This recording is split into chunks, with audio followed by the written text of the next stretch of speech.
You're good to go. All right. Good evening, everyone, and welcome to the March 22nd work session of the Ames Community School District Board of Directors. I will call the meeting to order and entertain a motion to approve the agenda. I move we approve the agenda as presented. Second. Okay, moved by Perez, seconded by Limkaitis. All those in favor say aye. Aye. Aye. Aye. Aye.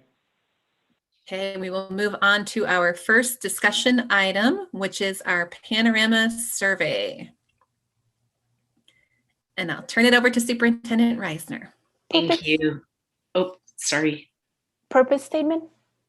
Oh, right. I asked you to read it and then I didn't. Thank you. Thank you, Jamette. Director Colton, will you please read our purpose statement? The Ames Community School District commits to equity and access that empowers every individual to reach their full personal and educational potential. Thank you. All right. Superintendent Reisner, Panorama survey. Second try. Okay. I'm going to go ahead and turn it over to Erin, and she will walk us through, along with our Panorama representatives that we're glad to have here tonight, leading us through this data. Good evening, everybody. Yes, we do. We have one of our representatives from Panorama here with us today to kind of walk us through the data. As there's a lot of data to get through, we do have just about 35 minutes to get through it all. So if you have very particular questions, I would ask that you send them to me. If you have things that will take us beyond what we have ready to present tonight, I'm more than happy to answer any of those questions. We just may not be able to get to it in the time that we have. So I'm going to introduce Aida Conway, who is our representative from Panorama, and she can kind of start walking us through this data. Eric, if you could click on that, the Panorama survey link there. Thank you so much.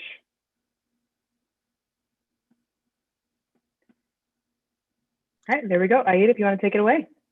Wonderful. This is so exciting, not only to be with you all tonight, but also because this is the first time after over a year where I've presented where someone else has my slides up. So bear with me, I hope. Give me a little bit of grace here. Wonderful to be here this evening. Like Erin mentioned, my name is Aida Conroy. I am on Panorama's teaching and learning team, which is a fancy way of saying I help folks across the nation make meaning and take meaningful action on the voices of stakeholders that they deeply care about in their communities. I'm here based out of Chicago. I am a former educator, preschool teacher, school founder, instructional coach, and former student myself, like many of us. You can move to the next slide.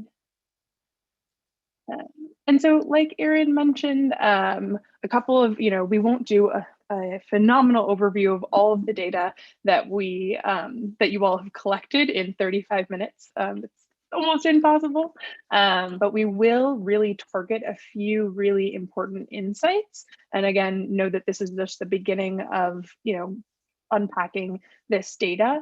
If you have questions along the way, please go ahead and throw those into the chat. I'm hoping that we'll have at least 7 minutes at the end for questions, but if there are things that are coming, top of mind and you really got to spit it out, try the chat first, and then I'll be paying attention to that. Just as kind of a housekeeping item there. So for the agenda, we'll go over our district goals. We'll give you a little bit of context for this survey program. Most things have stayed the same when you compare it to previous years. However, we have seen some exciting updates in just the number of voices that we're hearing across our community. Then we'll go through some insights that are, we'll see parallel with some of the priorities that you all have set. And then we'll talk about next steps and some Q&A. You can go to the next one.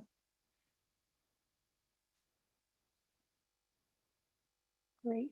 And so these are likely you are much more familiar with these than I am. But just to ground our time today, I wanted to give you the visual of priority 3, 4, and 5. And this is actually how I'm going to give you a really broad overview of all of the topics and some of the changes over time, but when we go into our insights, we've actually pulled specific pieces of data for each of these priorities. You might want to make it a little bit bigger. I'm also happy to share the original slide so that people can see this. Would that be helpful for folks?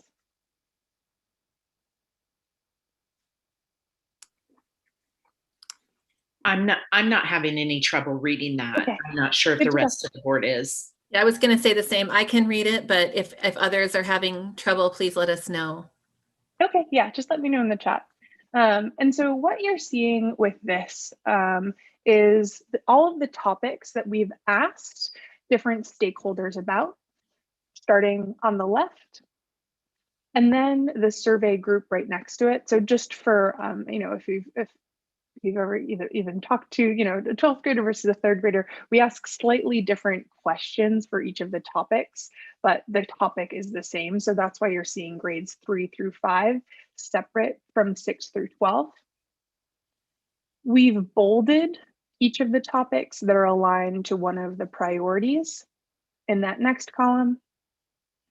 And then you can see the percent favorable and the change over time from each different survey administration. In that final column on the right-hand side, you'll see the change just between the last 2 survey administrations for each of those topics. So I'm going to actually pause here and give folks about 25, 30 seconds to look over this on your own.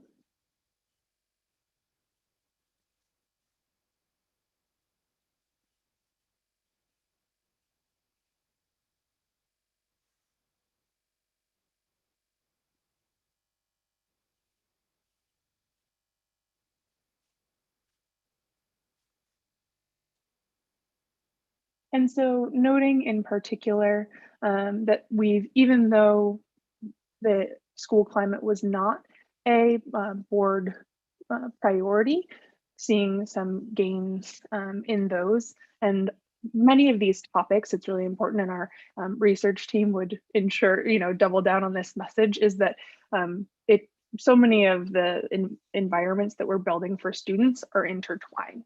So we're seeing growth in classroom engagement, in classroom belonging for our 3 through 5 students. And we're also seeing that in school climate. And so there's obviously kind of like that ripple effect of different topics.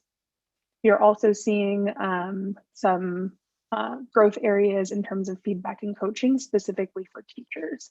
When we go into our insights, we'll actually take a look at some of the questions that we've asked folks within each of these topics. Each topic is generally made up of between 5 and 10 questions, and that can really help us get to the heart of either successes from a systems level or different insights, whether that's looking across different demographic groups or something like that. You can head to the next one.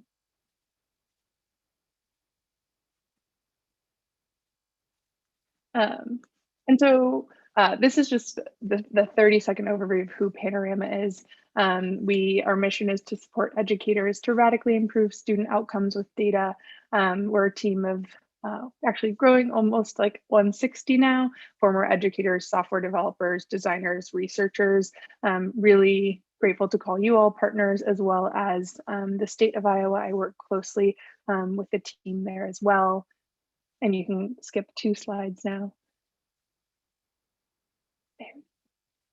And in AIMS, again, this is another way to see exactly who we surveyed across the multiple different survey topics.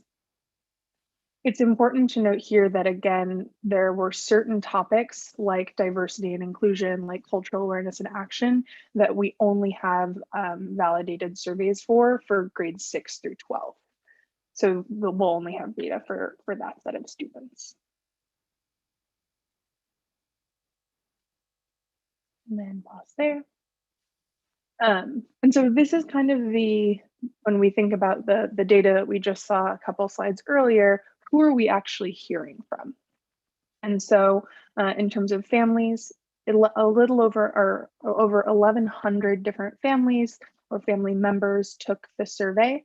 That's actually up from 694 families last spring. For 6th through 12th graders, we had about 1,500 students, 1,500 plus students take the survey, up from 790, so a huge jump there. And then for 3 through 5th, it's down slightly at 823 individual students. And the percentage there that you're seeing is just the comparison of how many students would actually be eligible to take the survey last spring versus this spring. Can I ask a quick question on that family? Yes. Is that 1,165 responses, or is that 1,165 different families? So a family that has multiple children and filled it out multiple times, how would that? This is responses overall. Okay, Yeah. so it's not unique families within that. Exactly. Okay. Or if even, 2 different caring adults took the survey about the same student's experience. Okay, thank you. And I actually, I'm sorry if I could just say one thing. For our 3 through 5 students, you'll see the number is down, but the overall percentage has actually gone up. So last year we had 80% of the students take it. This year we had 86%. Yeah. So growth percentage-wise in each of the stakeholder groups, including teachers and staff as well. You can go to the next one. And so, I think when we were meeting to plan this, someone said every decision is an equity decision. And so as we look at this stakeholder data, what we wanted to really highlight was who were the additional voices that we're hearing from. And so here's a closer look just at the increase in responses by student and family race. And these have been families self-identified in this way. So I'll give you about 20 seconds to take a look at this and ask any questions.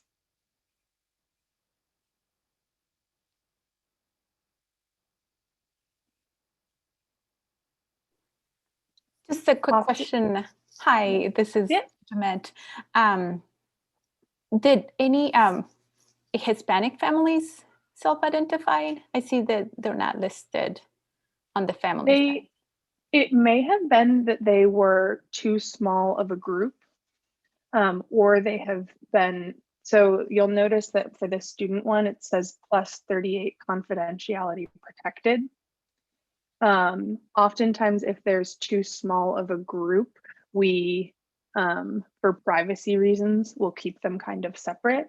But I can double check on that and make sure that because they have it for students, but the family one isn't. So we can double check on that. I know that there's a break I have in one of the insights, a fuller breakdown, so that might be helpful.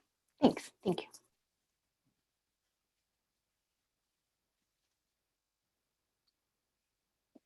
And so we're going to go over just a couple of insights, kind of pulling back the data onion and getting at some more layers around beyond just a percent favorable increase in a topic, looking at a couple of different graphs over time and comparing some groups.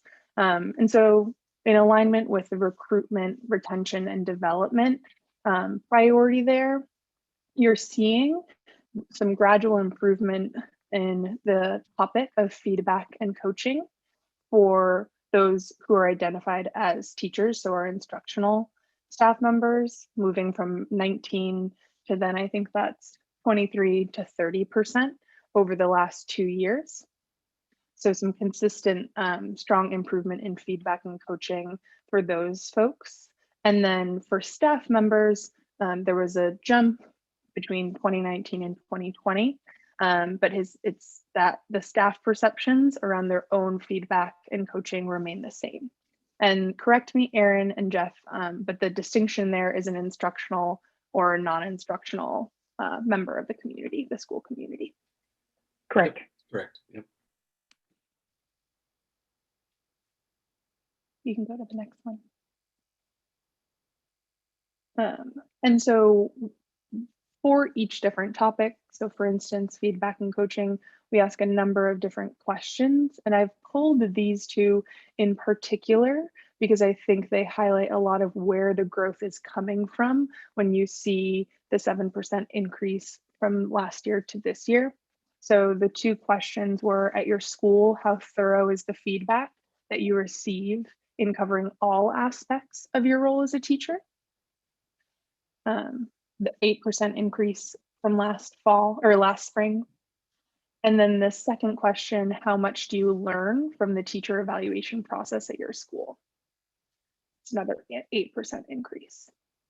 We can see all of our data broken down by a number of different identity markers.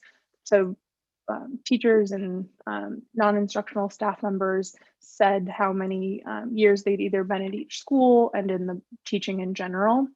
And so teachers who are newer to each school report more favorably than those that have been there for more than 3 years related to feedback and coaching.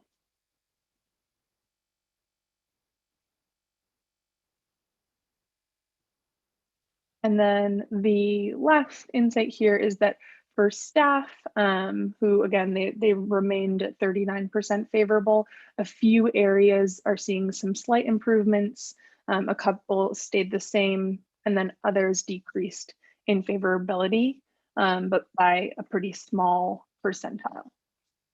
So I'll give you just a moment to read through those questions as long as you can see them. And if not, I can chat out the slides separately.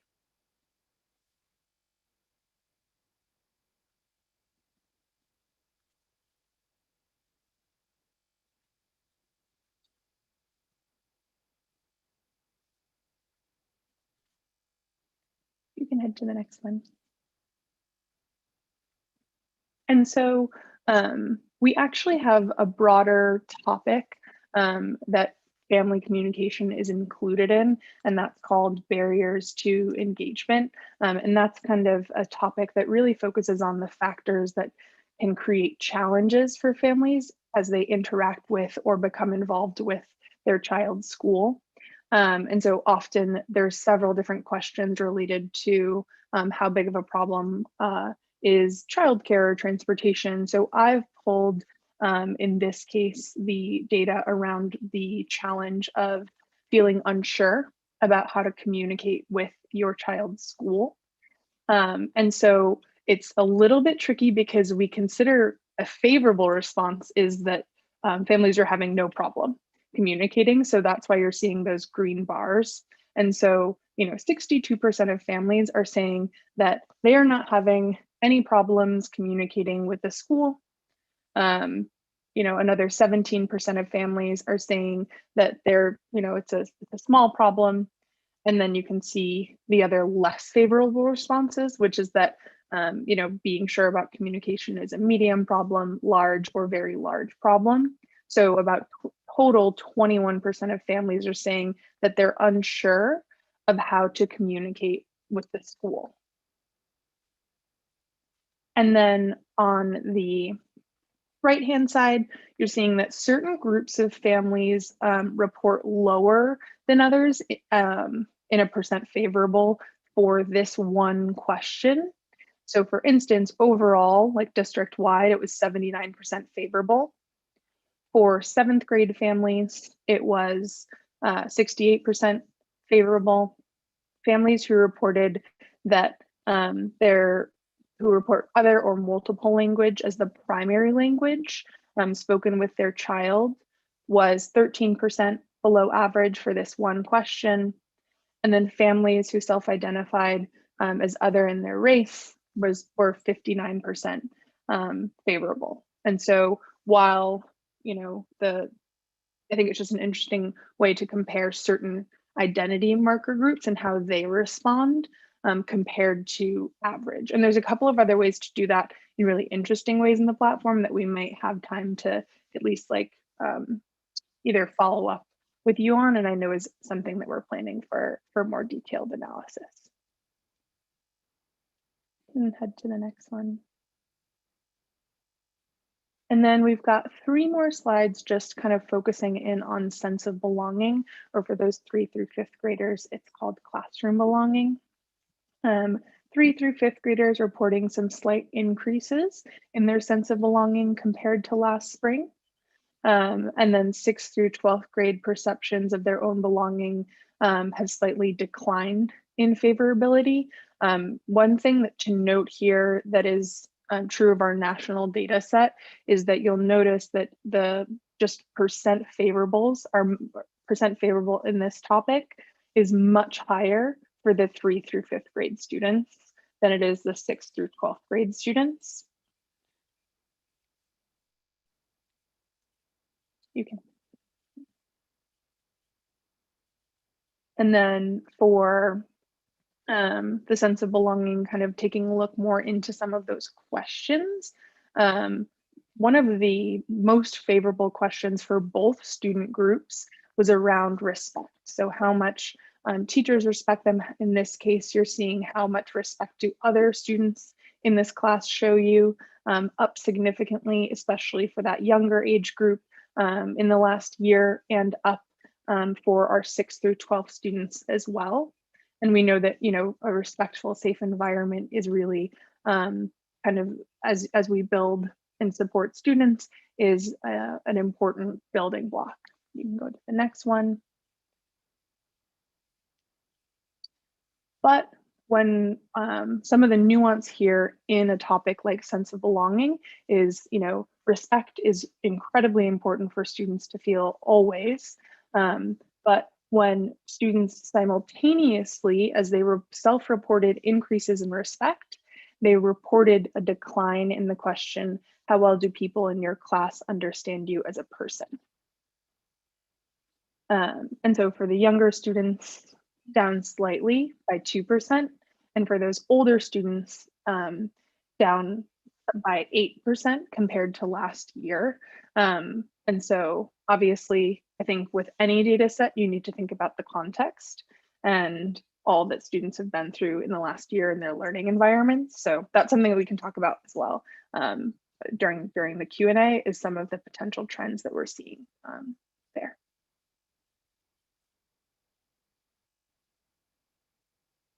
And then something that I thought was interesting is we had students, you know, self-reporting different about their sense of belonging. We also asked families a very similar question to just see if there's alignment between student perception of sense of belonging and family perception of sense of belonging. And in this case, again, families are self-reporting that, you know, 53% of families are responding favorably, but that's down 11% compared to last year. And the favorability in this question declines sharply, you know, starting in the middle school years, and is lowest at 9th and 11th. So the trend is that we're seeing in our data set overall from students is mimicked when we ask families to reflect on that same, you know, idea or topic. And it's also what we see in our national data set.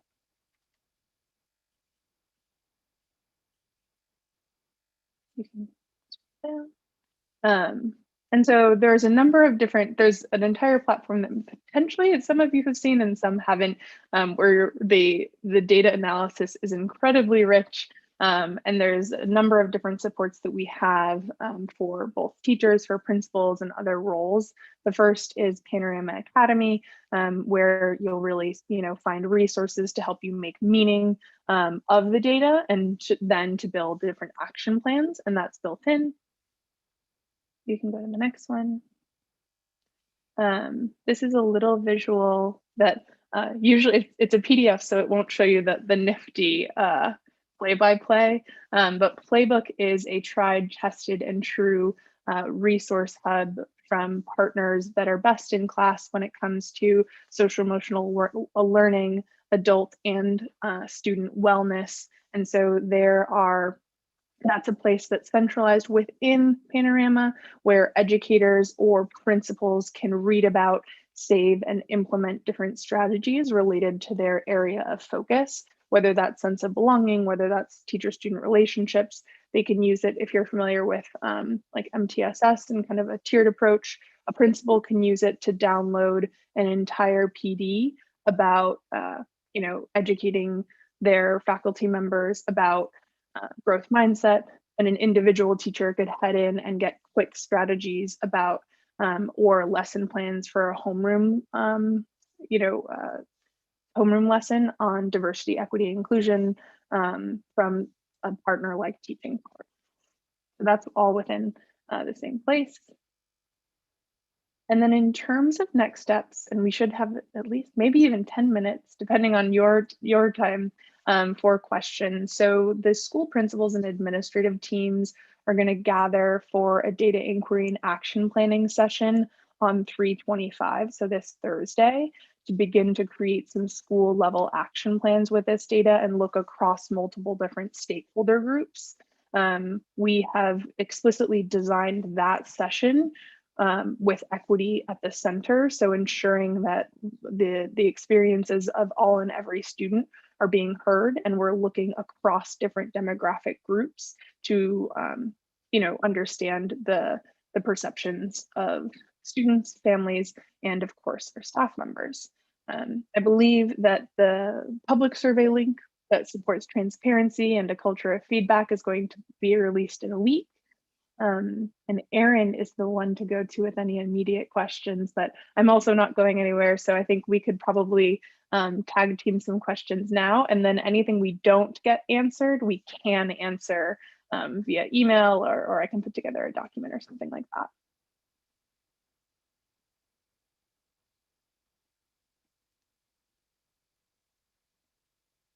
And that's it.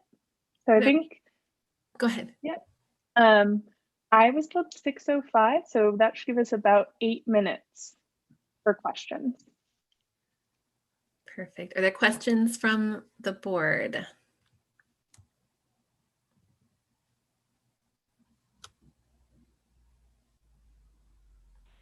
I'll ask one question. Oh, go ahead, Alan.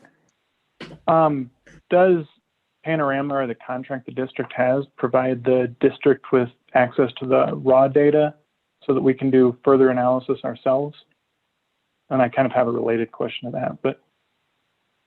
Yep, we can provide that. The goal would be that any of the analysis, like your dream analysis, can be done within the platform, but let us know what that is. And if we can't do it, we can absolutely get you like the raw Excel. That's a perfect segue, because my question was basically, is there a way to do multivariate analysis to basically try to find predictors? So I know like Iowa State's teaching data analytics program tries to look at data sets like this to find predictors to help, take action more effectively. Is that something supported?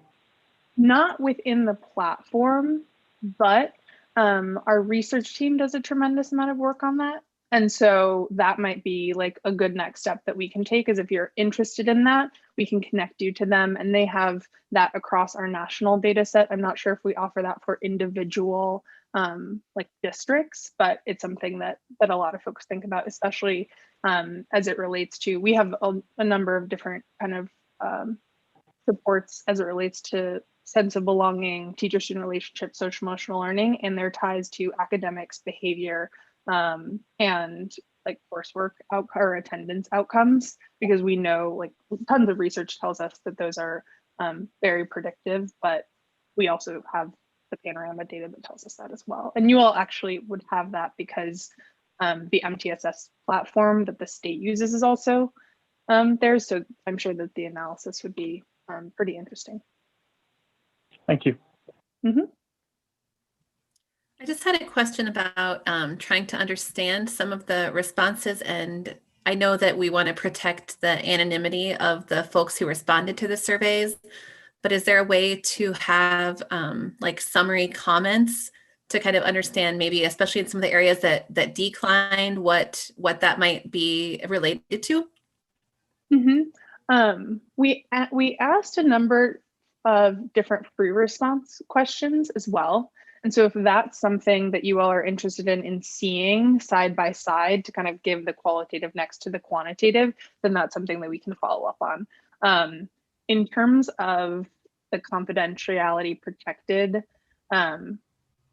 we don't release individual student data around these things because we know that 99.99% of people would never, use a student self-reflection on a teacher-student relationship for terrible purposes, but in the interest of making sure that our families and our students can really give us their true and valid, opinions and experiences. That's why for the label of confidentiality protected, that's because that's just that there's a small N.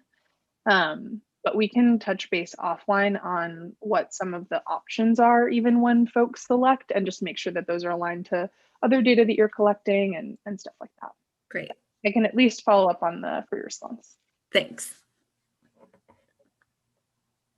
And a quick question that I had, are you seeing across the nation the same trend? We have all been in different learning models, and I would suspect that across the nation there's a decrease in a sense of belonging or parents' ability to communicate with the schools. Those are some things that within the learning environments that we have been in for the last year, I would guess is across the nation, but I just would like to hear your input on that. We're releasing something this summer, analyzing that. And obviously it's interesting too, because even when there are, jumps or declines, what we're comparing is a year of every, that everyone else has known compared to a global pandemic. And so even then, it's not an apples to apples comparison. I can say anecdotally, sense of belonging is lower. But I would say in some cases, though, what we're seeing is families feel like they're communicating with the school more. Like they feel like they've been able. So I think what we always kind of will tell you all to do is, the context of your own community. And so, go into the data, take a look at what I think there have been some really interesting increases here. And so a lot of folks are, especially more towards the summer planning, they're thinking, what did our families or our staff members or our students tell us that we did right from a systems level because we potentially were forced to for the first time? And how can we then replicate that? But your hypothesis, I'll make sure to follow up when our research team publishes that, but it's not unlike many other hypotheses across the nation. Thanks, I appreciate that. Are there any other questions from the board? I had a question on the family climate portion. You broke it down further on the right-hand side with the red in some of some different groups. You can do that with all of the questions, correct? Yeah, you can do that with every topic and every question. Okay. For all stakeholder groups. So obviously for students and for families, the questions are different, but we've collected a variety of different self-identified demographic information. Okay, and then you commented that the staff will, so does the staff do, and this is probably might be more for Aaron or Superintendent Reisner, then when the staff does this on whatever date you said, I think later this week, then what will that process look like in terms of the additional opportunities of breaking down the data and understanding it? What will that look like for you? We'll model actually how, just because we were so short on time, we didn't train you all and get you into the platform, but we have a 90-minute set of time. This is oftentimes the third time they're seeing the data platform. But we'll actually, and I can send those materials over, we'll first do kind of like an overview of all the different stakeholder groups, but then we'll actually ask them to look across different areas of strength and potential areas of growth and look specifically at different questions and across demographics. There's also a certain part of the platform that I like to think about as a heat map. where it can tell you in one view, you can compare how each different demographic group, so those students who self-identified that as a certain race identity, compare to average and to their peers. So the platform makes it really easy, and we always demonstrate that and do expect people to be looking at that, and we have follow-up discussions. They're going to be in breakout groups and all that other good stuff. So it's that when we had something linked, and I don't, Superintendent Reisner, I don't know, Dr. Hawkins, you just took off mute, so maybe you're ready to answer this. But when you just say the word platform, is that what we had that link to with when we did this in December 2020 with the learning model? Okay, I see shaking head. Thank you. I wanted to make sure I understood platform. So yeah, so in other words, our principals on Thursday, when we go through this learning, will log into Panorama, just like you're logging into any other site, if you will. So for expediency for tonight, we wanted to highlight some specific data points related to district goals and district priorities that we've established. But we didn't log you in as a board into Panorama, where you can click into each topic and question for the breakdown that you just asked about. With the 90 minutes with our staff, that's exactly what we'll be doing, and then leading them through some of the things that Aida talked about tonight regarding the action planning parts of being responsive to those broken down data sets. thank you. You're very welcome. Will the board have access to that information? Because I would have liked to see that, like that heat map. I think that I would have appreciated seeing that. And I know we're short in time, but will the board have access to the platform? Sure, we can of course make sure you have access to that. Thank you. We love that. It's Jeff and Aaron are the decision makers there. But we'll give you some supports like videos and stuff, just so that you understand once you get your logins and all that other good stuff. And full transparency, as we talked and planned for tonight's presentation, which I do want to take a moment to thank Aida for her work and her great presentation tonight. As we talked about it, we recognized that there's so much greater value in actually logging you in and letting you kind of self-select some areas and dig into questions. Just the format and the time frame for tonight didn't really facilitate doing that and giving you the pertinent information around some district goal areas. So we chose the latter, or I chose the latter. Thank you. Are there questions from anyone else? So I think we're about right on our time mark. All right. Well, Aida, thank you so much for being here. We appreciate it. Thank you. I've got some follow-up and you'll hear from me via Jeff and Aaron. Thank you so much. Great. Thank you. All right, and then we will move on to our second discussion item, which is the school resource officer data. And I'm turning this over to Dr. Jones.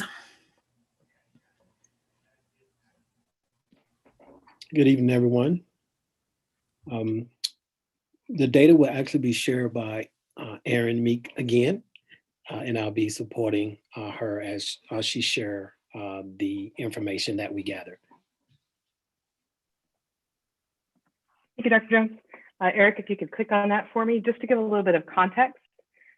So this is a presentation that I provided to our equity committee, and it's just been a little bit retooled for the purposes of this evening. I also want to say that, again, in the nature of how much time we have, we may not be able to hit every single slide in depth, but this presentation is available here in the board agenda. And if anyone has any questions about the data as we're going along, if you want to put that in the chat, I'd be more than happy to respond to it or respond to you later on by email. Okay. So we're going to talk about the information that was gathered during a month period of time agreed to by our administrators and our school resource officers. I just want to thank everyone as I've done several times now, for participating in this data collection, because I think it's been really helpful for us. And we're going to talk about some of these trends that we found in the data. But overall, we're kind of just going to go over the data as a whole. And again, if you have questions about particular points, just go ahead and put that in the chat, or I'd be happy to respond to you later on. All right. So what we did here was Dr. Jones and I met with building administrators, met with our school resource officers, came together with a format for gathering information about interactions within school building with students as well as staff members. I monitored these logs as they were being collected over a 1-month period of time. I then analyzed this data and met with Dr. Jones to kind of talk about what we were going to prioritize in our presentation specifically to the equity committee. So I know this is a very small text on this slide here, but this is our different interactions were typed in different ways. So we have here, as you can see, 8 different categories of interactions with either our administrators and school resource officers or our school resource officers and students or administrators. So we had 2 surveys. Which were real surveys forms for gathering this information that was identical for our school resource officers as well as our administrators. And we found that, the information that we gathered throughout, we tried to fit those into particular types of interactions. So you see, I'll give you a minute here to kind of look at this screen if you haven't already. I'm sorry, I can't have him zoom in unless Eric, you can zoom in a little bit, but I'll give you just a short minute to look at that. You'll see the interactions and some examples of what those interactions might look like. So I'll give you about 20 seconds to look at that. Sorry, no, that's not very much time. Erin, if it's helpful to orient the board, I think it would be helpful to just clarify that this was the framework that the article that created the typology of the 3 SROs used. And I think there was a question from the board about what type of SRO did we have? And so this was our way to kind of answer that question using those categories to map our responses onto the literature. Sure, absolutely. Thank you for that, Dr. Wiggin, for that context. So yes, what we did was we typed these interactions along with that literature review that was provided to the equity committee to try to just really root this in the existing literature.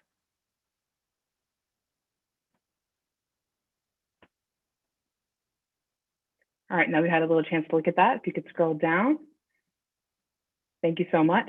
So our entries from our building administrators. We had 16 entries spanning across these schools. So you'll see that we had some schools that are not represented, meaning those administrators did not report starting an interaction with the school resource officer during that month. They did not enter that into the log. So those schools obviously would be Meeker and Northwood. Those are schools that didn't have any entries. Our school that had the highest amount of entries was Sawyer, and I'll talk to you about those. I'll break those down in a minute on our next slide, what those interactions look like. Our school with the next highest amount of interactions, according to our administrators, was the middle school, followed by Mitchell, and then we have Fellows and the high school tied at 1. So these are individual entries by administrators where they are the ones who initiated an interaction with the school resource officer, either asking them to do something, asking them to come in and do something with students, or something of that nature. Thank you. All right, so the types of these interactions, right, we'll see here on our pie chart. Our area that had the largest amount was mentoring students. So when we, back on the other page, we saw, 6 entries at Sawyer or 3 entries at another elementary school. Mentoring students, we saw a lot in our elementary school interactions, according to our administrators. Our next largest piece of the pie there is other. I will say that we did ask our administrators and our school resource officers to try to avoid typing things as other if they could, but we were told that, they need a little bit of flexibility because not everything fits into the previously mentioned categories. So just to highlight those, I did put on this slide for you a description of what those other interactions looked like, such as finding a missing student, communicating with parents, having an SRO on standby for a particular situation, for doing well home checks, things like that. All right, our next biggest piece, oh, sorry, just one more second. I think Eric, thanks so much. So we then have coordination with local police and emergency team. We then have security enforcement and patrol. And then our littlest piece of the pie there is maintaining school discipline and safety. So these are our administrator entries again. Okay, thank you, Eric. So we did ask for our administrators and our school resource officers both that if this was an interaction with a student or a group of students, that they collect the student identification number so that we could then break those interactions down and kind of see demographics of who's having interactions with officers. One thing I would like to be very clear on here is that these interactions were not typed as positive or negative. So we are not saying that these are all negative or positive interactions. We're not placing a value judgment on those. We just asked if there was an interaction with a student, make sure that you're getting their information so that we can see who's interacting. So I'll give you a minute here to look at these interactions and the individual numbers associated with them and see the percentages next to it about what those interactions look like. Are these individual students, or could, say, for example, this be an interaction with the same student multiple times? How would that be coded?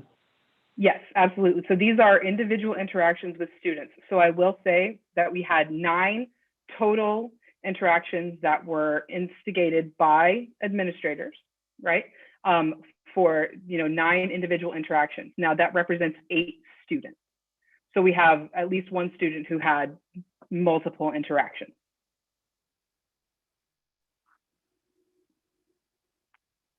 So on our race and ethnicity table there, obviously the N was 9. So our total of students is 9. On our other little table there where we see some of our other groups, obviously you see that if we add 8 and 2 and 4, that equals more than 9, right? So what we then know is that we're typing those individual interactions against an N or against a total group of 9. So for our free and reduced lunch students, of the 9 students who had interactions, 8 of them were free and reduced lunch students. Of the 9 students who had interactions, 2 of them were English language learners, and so on and so forth. Any questions? No, thank you so much. All right, moving on to our next one here. We have, these are the interactions that were entered by our school resource officers. And I have to say, they were very diligent in asking questions about how to enter this information, as well as being very thorough with, just very diligent in filling the form out. So we had almost 500 entries from our school resource officers, spanning across all the buildings except for our preschool. So all the other schools are represented here on this chart. Our school that had the most interactions was the high school, followed by the middle school, followed by Mitchell, Sawyer, Meeker and Edwards were tied, and then Fellows.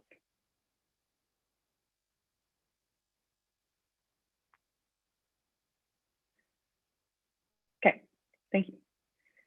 If we break down that typology, here we see we have different pieces of the pie here. According to our school resource officers, the most common interaction is maintaining school discipline and safety, followed by mentoring students, followed by security enforcement and patrol, followed by coordination with local police and emergency team, followed by other. And then we have our other tiny little pieces of the pie, which I put the percentages next to on the side, where we see training teachers and staff in school safety or crime prevention, and teaching a law-related education course or training students.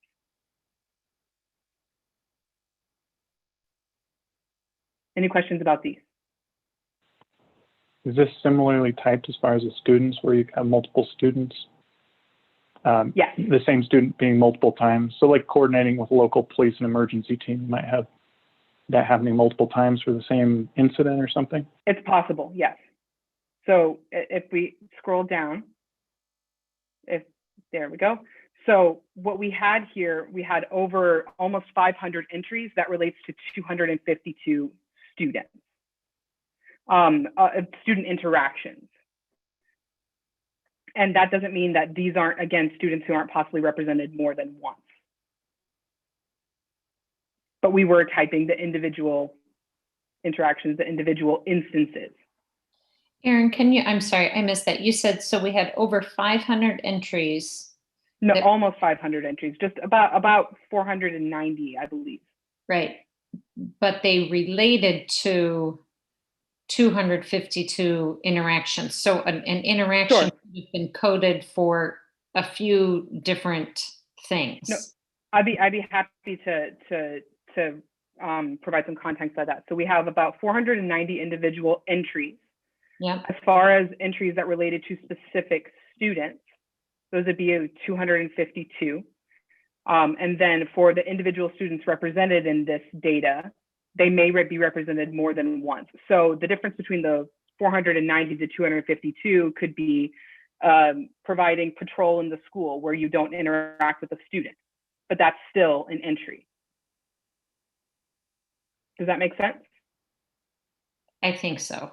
Yeah. Okay. So that if I need to provide more information, I'd be happy to do that. So the pie chart though before, then those aren't student interactions; those are total interactions. Those are total so we don't interactions, correct? Okay, I'm probably jumping ahead. There's probably a pie chart for student interactions then.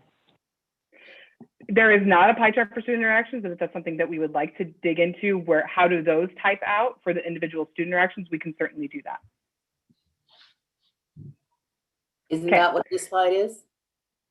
This is our individual student interactions, but they're not typed. I believe is the question is what does the typology look like for the interactions that were with individual students? I think is that correct? Is that the question? Correct. I was confused thinking the previous slide with the pie chart that was the interactions the SRO was having with the students were typed that way, but actually it sounds like half of those were actually non-student entries. At least where the student information wasn't entered, correct.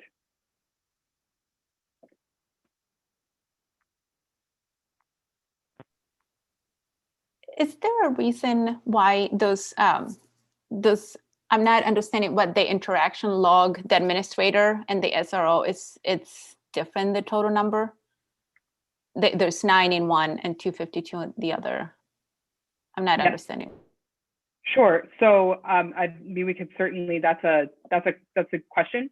Our school resource officers they tried to type every single individual interaction. They spent a lot of time putting information into the form. As far as our administrators, there were some questions about that came to light later on. How often do we need to fill this out? That were during data collection or were after the data collection was completed. So there could certainly be some interactions that were considered an interaction on the part of the school resource officer, whereas some of our administrators thought that was just a sort of everyday task. Erin, can I just follow up on that? Because I think when I read your methodology, I thought I read that you and Dr. Jones sat down with the administrators and the SROs and had a conversation about expectations. Did I misread that? No, we did have that. We did have those conversations. Yes. Yes, that is correct. We asked each administrator to record an interaction when they initiated a call to the SRO. With the SROs, it was the same thing. When they either initiated or the admin initiated or called them to respond to a situation. So for example, with the high school, our SRO interacts with students on a daily basis because they're already previously assigned to lunchroom supervision. So by them being assigned to lunchroom supervision, there may be situations where they will interact with a student and record that. And so for the high school administrator, that interaction or assignment was already assigned to the SRO, if that makes sense. So the high school principal did not log in an interaction every day because the SRO was already previously assigned to lunchroom supervision. So I understand that piece, that it's when it was initiated by the administrator. So if it's not initiated by the administrator, but there's this level of difference in numbers, does that mean that the school does not know about the rest of, let's say, 9 and above in this case? Is the school not notified of those extra ones? I think that's a good point, and that was one of the reasons for to collect this kind of data, to kind of see where there are gaps. It's a great question. And if I could hop in, because I have had a few follow-up conversations with principals, because they've seen this data and they've said, "Hey, Jeff, I want you to know that we log the, I've had a couple principals reach out to say, I've logged what I asked them to do, right? But as Dr. Jones very accurately pointed out, we conducted this data collection long after routines have been established. And so we did not ask our principals to say, okay, well, if in the morning you ask people to do a security sweep, log that as something you've asked them to do, because that's not something that we're asking them to do that day. That's been a routine that's been established since the beginning of the year. So I don't know at this time that it's safe to assume that an interaction that was initiated by the SRO is unknown by the administrator, but it is probably safe to assume that it wasn't initiated by the administrator. Can I just chime in? Because I want to just be clear about the data and why we had it, why the equity committee was adamant that it come to the whole board.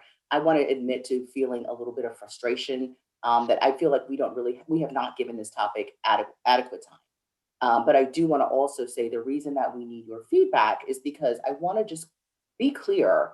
We are talking about a month of time, right? So these data are for a month. Part of which I can't remember if we could never remember. Part of we were in hybrid for part of it, or we were in whatever the governor allowed us. I can remember if we were in hybrid or if we were all remote. But only 2 weeks of it was when we were literally fully in person for 4 days a week. And so even if you're whatever math you're doing, that doesn't get us from 16 to 252. And I guess I feel like there are some real serious questions that we need answered. And I don't feel like we have time to kind of get into all of that here. I just wanted to point out again, we're talking about at most 30 days, half of which 8 of those days is only fully in person.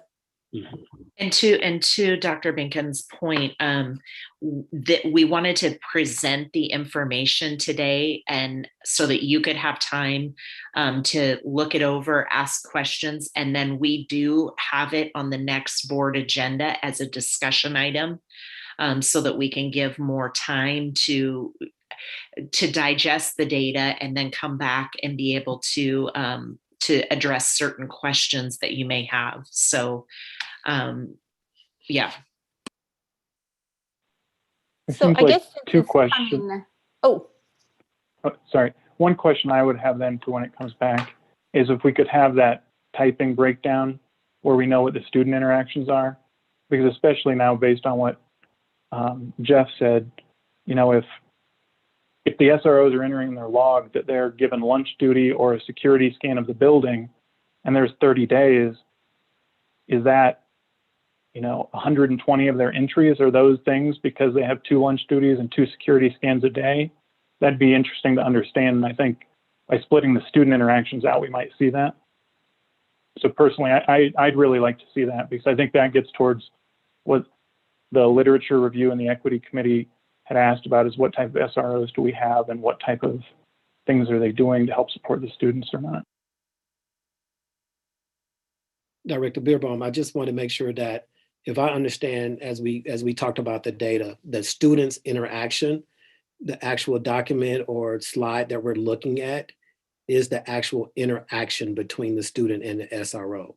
So if an SRO is assigned for supervision during lunchtime, anything can happen during that time where it would increase the opportunity for that SRO to interact with a student, whether positive or negative. And so agreed. That would definitely be an interesting aspect of it. It's basically the pie chart that Aaron had done. Okay. Subdividing that out to whether it's a student interaction log or a non-student interaction. Okay. I think that would give us a better handle of what are we asking the SROs to do in the building. Okay. Can you scroll back up to the pie chart that has the different types of interactions right there?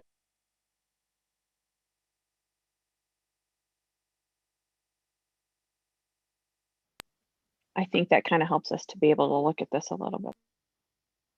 I think, and I'm a little bit confused now too, just for clarity. So if they had lunchroom duty, would they log that automatically, or would they only log it if they interacted with a student as part of that lunchroom duty?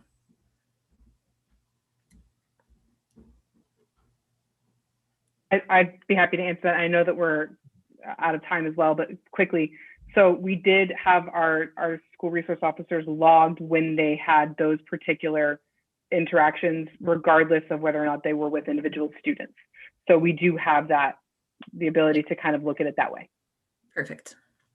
If you know we're out of time, could you just scroll down real quick to that last slide, Erin? So, and I guess part of what, those are great questions to ask. I think sure that will be helpful, but unless we have lunch by race, that's not going to get us what I think the equity committee needs. Because what I don't want us to leave this meeting ignoring is the fact that 45% of one-on-one interactions logged by the SROs are with our Black students, despite our Black students being 9% of our population.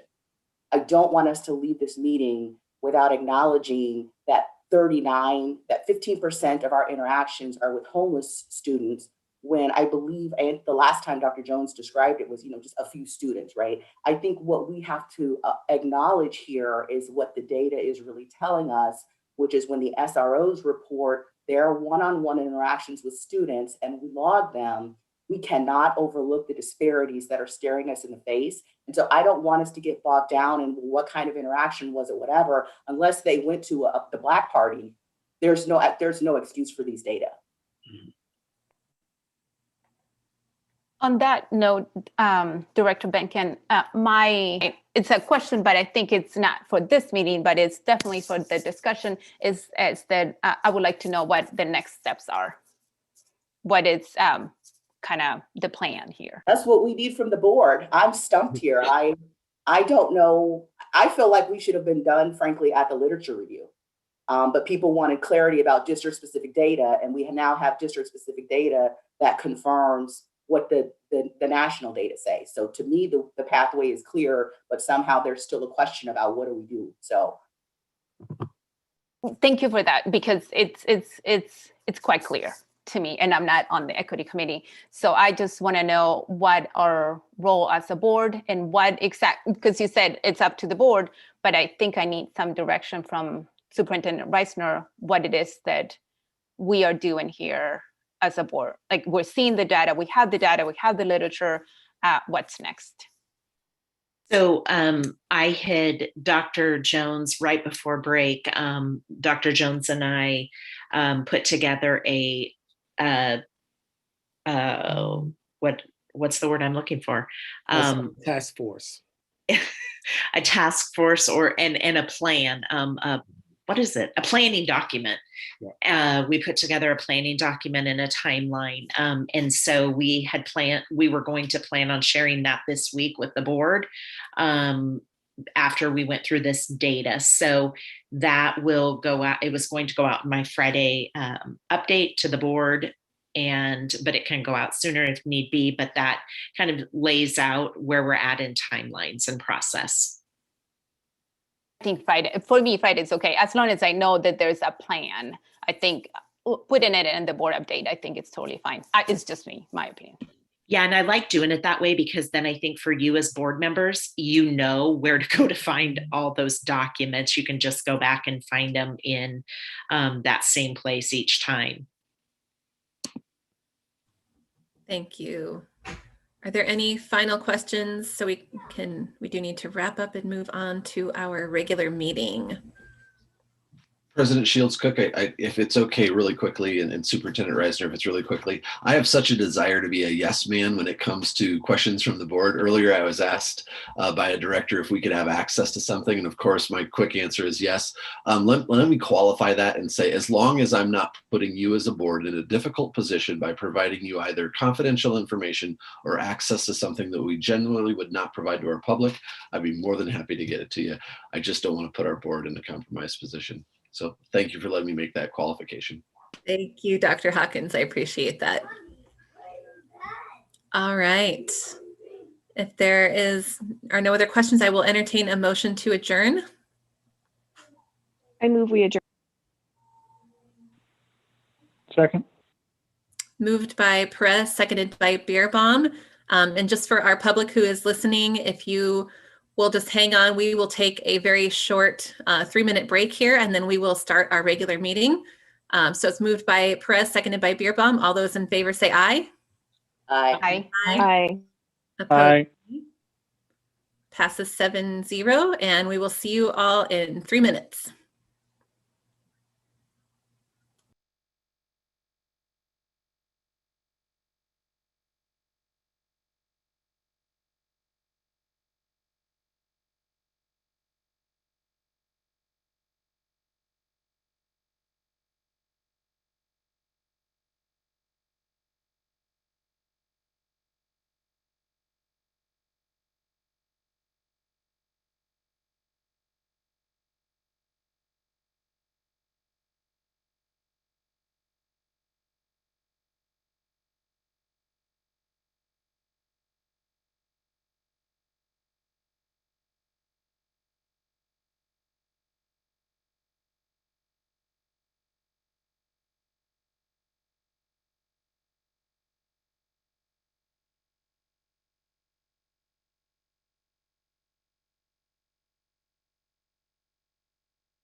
I think we're still waiting on a couple of people.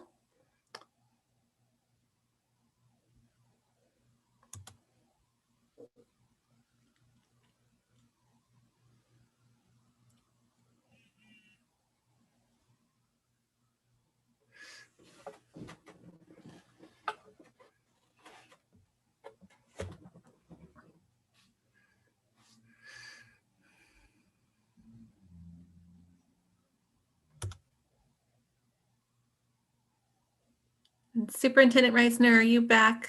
We might be waiting, just waiting on Superintendent Reisner, I think.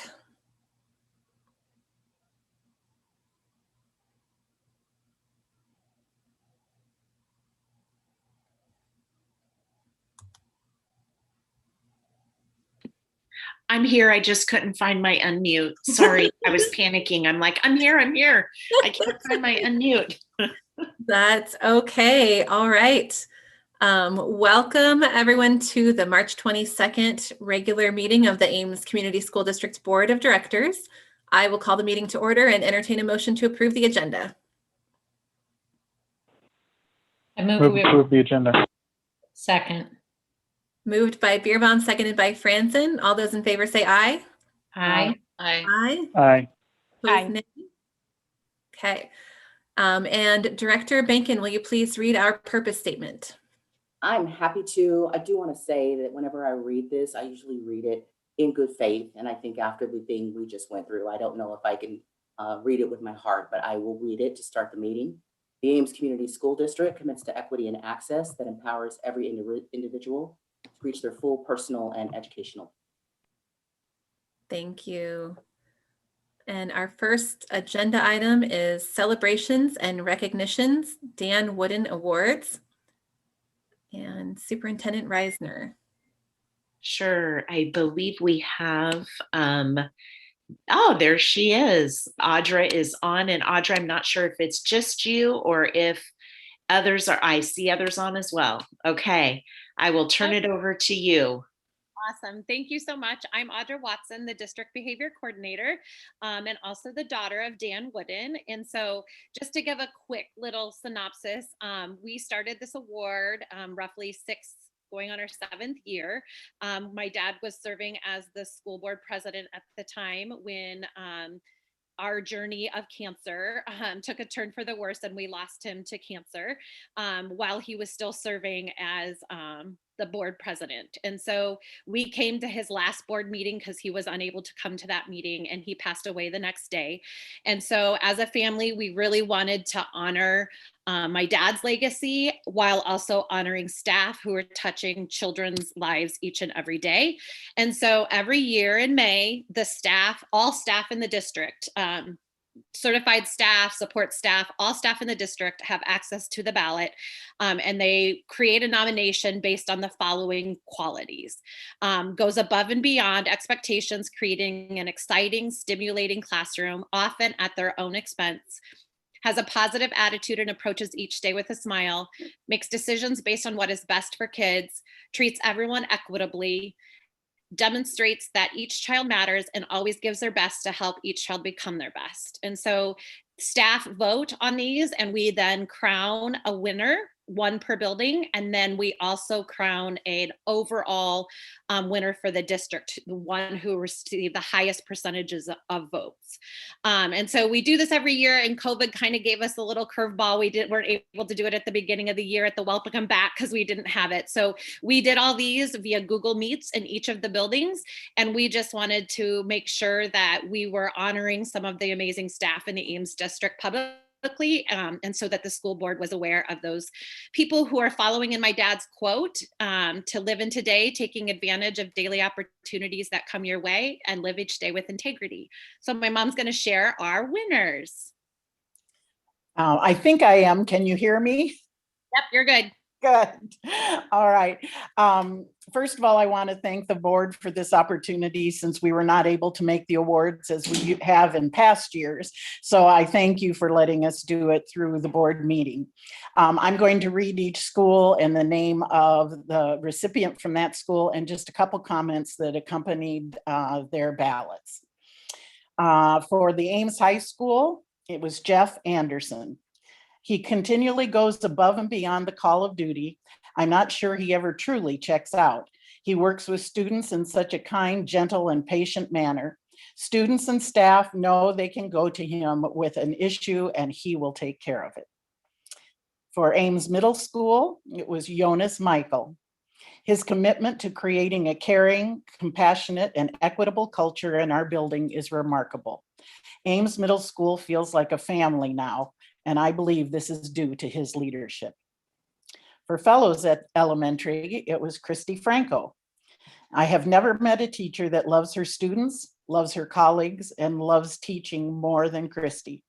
She approaches each day with integrity and takes advantage of opportunities each and every day. Meeker Elementary went to the late Lisa Dolan. Lisa was an amazing educator and a very brave individual. She was the most upbeat, positive, encouraging person I've ever known. Even as she battled cancer multiple times, she remained positive with unwavering faith. Mitchell Elementary was Renee Ratliff. She goes out of her way to show her class that she truly cares for each of them. She takes time with the students needing extra help. She is patient and kind and has a student-first mindset. Northwood Preschool Center was Tiffany Walker. Tiffany is always supporting the building in so many ways. Her smile can light up the hallway and is ready to go the extra mile to help anyone and everyone. She has the biggest heart for her students and always wants what is best for them. Sawyer Elementary was Caitlin Beery. Caitlin is a great model of what a teacher should be. She is invested in her students, their families, and our school. She is constantly striving to make Sawyer a welcoming and loving place.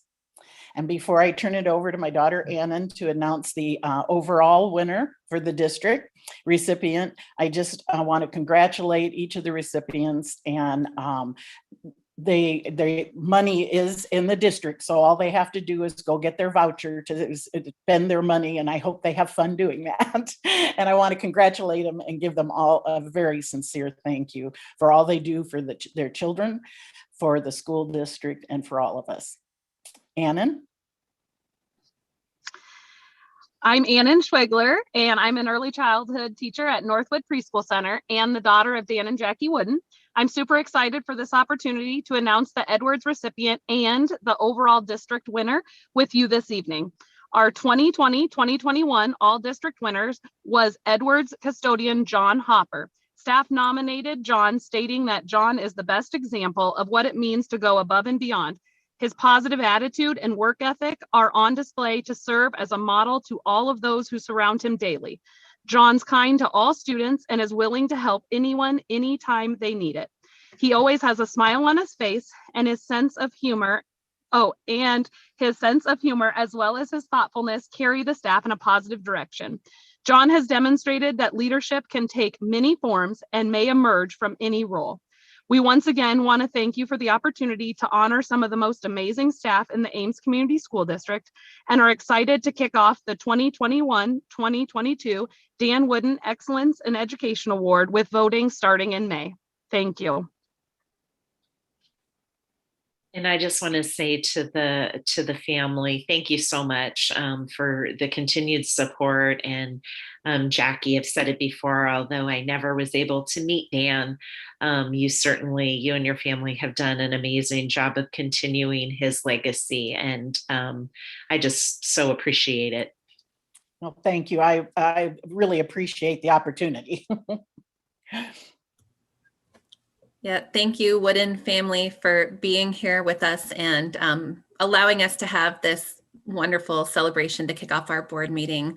It's amazing to hear about these staff members and all of the good that is happening in our district. So thank you. Thank you. All right. We will move on to we have our public hearing on our 2021-22 school calendar. And Eric, if you can open up the statement on public comments, I will read our statement on public comments.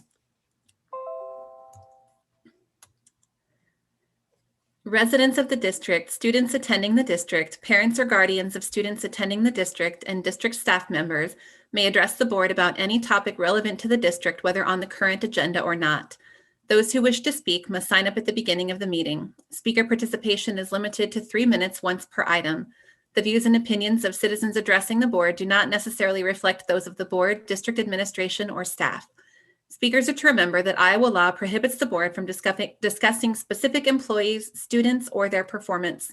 Student speakers will state their name and school. Others will state their name and address.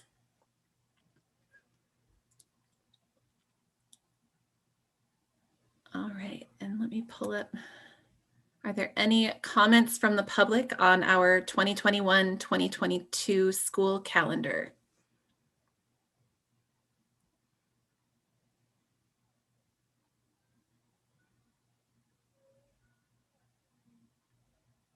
Okay, I think I gave good wait time. Seeing no comments, I will close our public hearing and we will move on to our COVID-19 update. I will turn it over to Dr. Arnold. All right. Going to share information in a format that you're used to seeing, but we've got good information today. The first slide shows our COVID positives and quarantines in the schools. And today we have 0 students positive for COVID-19 and 1 quarantining being identified as a close contact. Now, these numbers might rise a little bit this week just due to reduced reporting during spring break. This data, as well as the staff data, is based upon what was reported as of this morning. As far as staff, we currently have 0 staff positive for COVID-19 and 0 staff quarantining due to close contact. We do have 1 staff member pending a test result. The good news is that we have reached a point so far where we see very low rates of COVID-19 among staff and students, as you can see in the graphs on the bottom of the slide. Comparing that to earlier in the year, it's a marked difference. With that said, we are always keeping an eye on this and are unsure of the impact of spring break. There could be an impact and we may see an increase, although, time will tell on that, maybe in the next 7 to 10 days. Next slide. Shows our Story County metrics, which are also looking good. Our Story County 14-day average new daily case rate is 13.7, which is I think the lowest point we've been at all year, or at least all school year.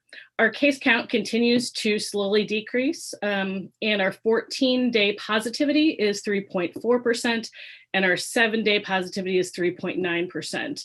And that those average positivities have been remaining fairly consistent over about the past couple of weeks. The next slide shows our school absence metrics, and you'll see there's not much there in that top table.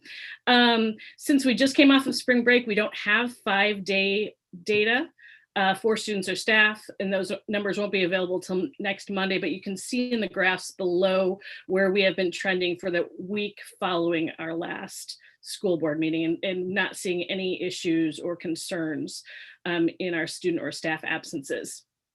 The next slide, just wanted to share the updated guidance that the CDC released on Friday regarding physical distancing within the school setting. This is guidance, just to preface this, based upon everyone wearing masks. CDC does continue to reinforce the importance of wearing masks. The physical distancing in elementary schools recommendation was reduced to 3 feet. In middle and high schools, as long as there is not high community transmission, it is that same recommendation of 3 feet. If we were in a situation where we had high community transmission, then the recommendation would go to a 6 foot apart. And that 6 foot recommendation did not change for adults within the school building, either between adults or between adults and students. Additionally, 6 foot distancing continues to be recommended where masks cannot be worn, such as when eating or in common areas. And finally, they continue to recommend 6 foot distancing during activities where increased exhalation occurs, because that's, again, looking at spread of droplets. and activities including singing, shouting, band, sports, and exercise, with the recommendation for those activities is to either have them outdoors or in a large, well-ventilated space. One caveat to this, just to make very clear, however, that even though the physical distancing guidelines did change, it did not change the CDC definition for close contacts. So close contact is still defined as within 6 feet for greater than 15 minutes with someone who is positive for COVID-19. So I was on a call with CDC today. They confirmed that they are not looking at changing the guidance so that if someone was in within that 3-foot radius, they would be required to quarantine. There's no change from that perspective. Again, reminding Iowa's IDPH recommends quarantining as optional if both parties are wearing masks, and that's what the definition we've been following. So the final slide includes an update on our COVID-19 vaccination clinic status. We've now held 8 vaccination clinics, 4 first dose and 4 second dose clinics. Of the 698 who registered to receive the vaccine through the district, 72% have received 2 doses, 0.5% have received only their first dose, and those are individuals that may have missed their second dose clinic for some reason. 16% are scheduled for their first dose at this Friday's clinic. And we still have a small percentage, 4.5, that still have not scheduled that appointment. Reaching out and contacting those individuals, some will be scheduling, and some may have either decided not to get vaccinated through our clinic or had been able to get vaccinated elsewhere. Our last first dose clinic is scheduled for this Friday. And then our total last clinic at this point will be on April 16th, and that's the second dose clinic for this Friday. After that, if we do hire on staff or have any other staff, they will either be able to get vaccinated through a local pharmacy or through public health. As of today, and these are projections, but our projected vaccination rate for our school district overall is approximately 76%, with individual school percentages ranging from 67 to 82%, depending on the school. Now, I want to caveat that again, saying this is based on those people that we know who have reported that they were vaccinated elsewhere, or if they were vaccinated through one of our clinics. If we have individuals who haven't communicated that, they are not included in that information, and they will be reached out to this week to let us know if they have received vaccination elsewhere, so we can get a final projection on where we're going to be for vaccination status. And that ends the update. Any questions that I can answer?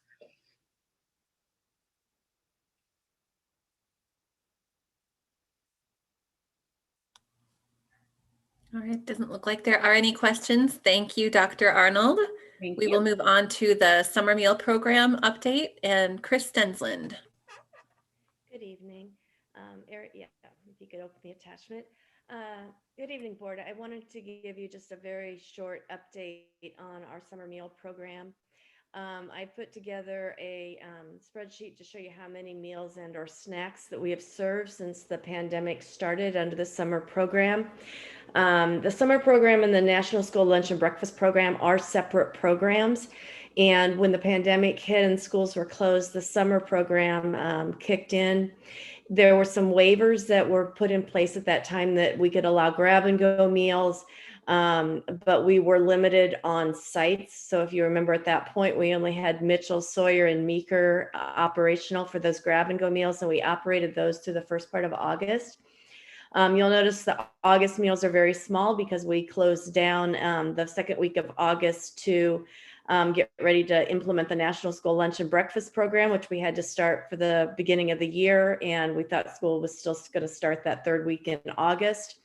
And then not only did school get delayed, but the USDA announced that they were going to extend the summer program through December 31st. And that they were waiving the area eligibilities to allow all buildings to be eligible, as well as continuing the non-congregate meals for the grab and goes. So we have been operating under this program since the beginning of summer. They've then extended those waivers through June 30th or the end of the school year, whichever came first. Well, the week before spring break, we were notified by the USDA that they are extending those waivers through September 31st or September 30th now. So we will be continuing this program through the summer. We will be able to do grab and go meals as well as congregate meals. So our 2 summer school sites, we will have congregate meals as well as grab and goes at Meeker and Sawyer. We will be operating sites at the Ames Middle School, Mitchell. So that's our 4 buildings. We just don't have enough staff to operate every building. So instead of Edwards and Middle School, we're going to do just the middle school. And then, I'm sorry, we're adding Fellows. So we'd have Fellows, Sawyer, Meeker, Middle School, and Mitchell. We are also going to operate the sites for Boys and Girls Club as well as the Ames Public Library. We won't have staff actually serving those meals. We'll just be providing meals for them, and they'll be trained to serve those meals on site. So really excited that we can continue the free meals at least through the summer, and we'll see what happens at that point, any rulings the USDA might have as far as extending any of those waivers. And I'd be happy to answer any questions.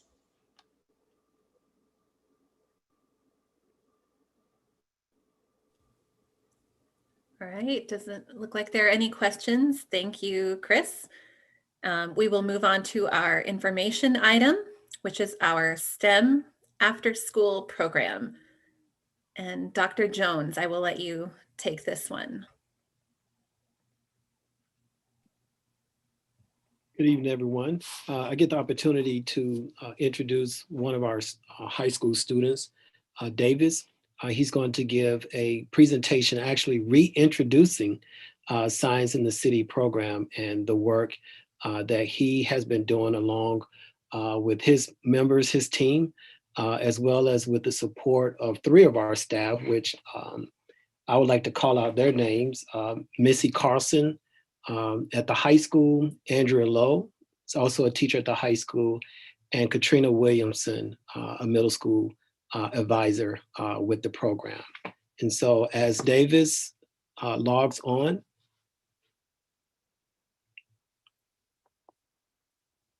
we'll give them opportunity to present to you tonight.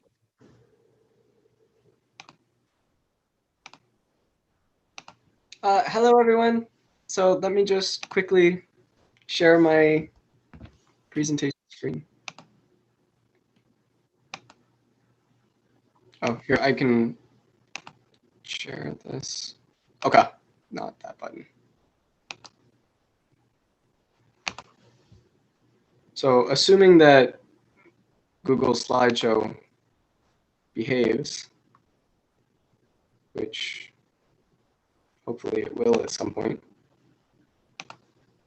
Sorry, you'll have to excuse this for a second. Let me try and reconnect my screen, which is not.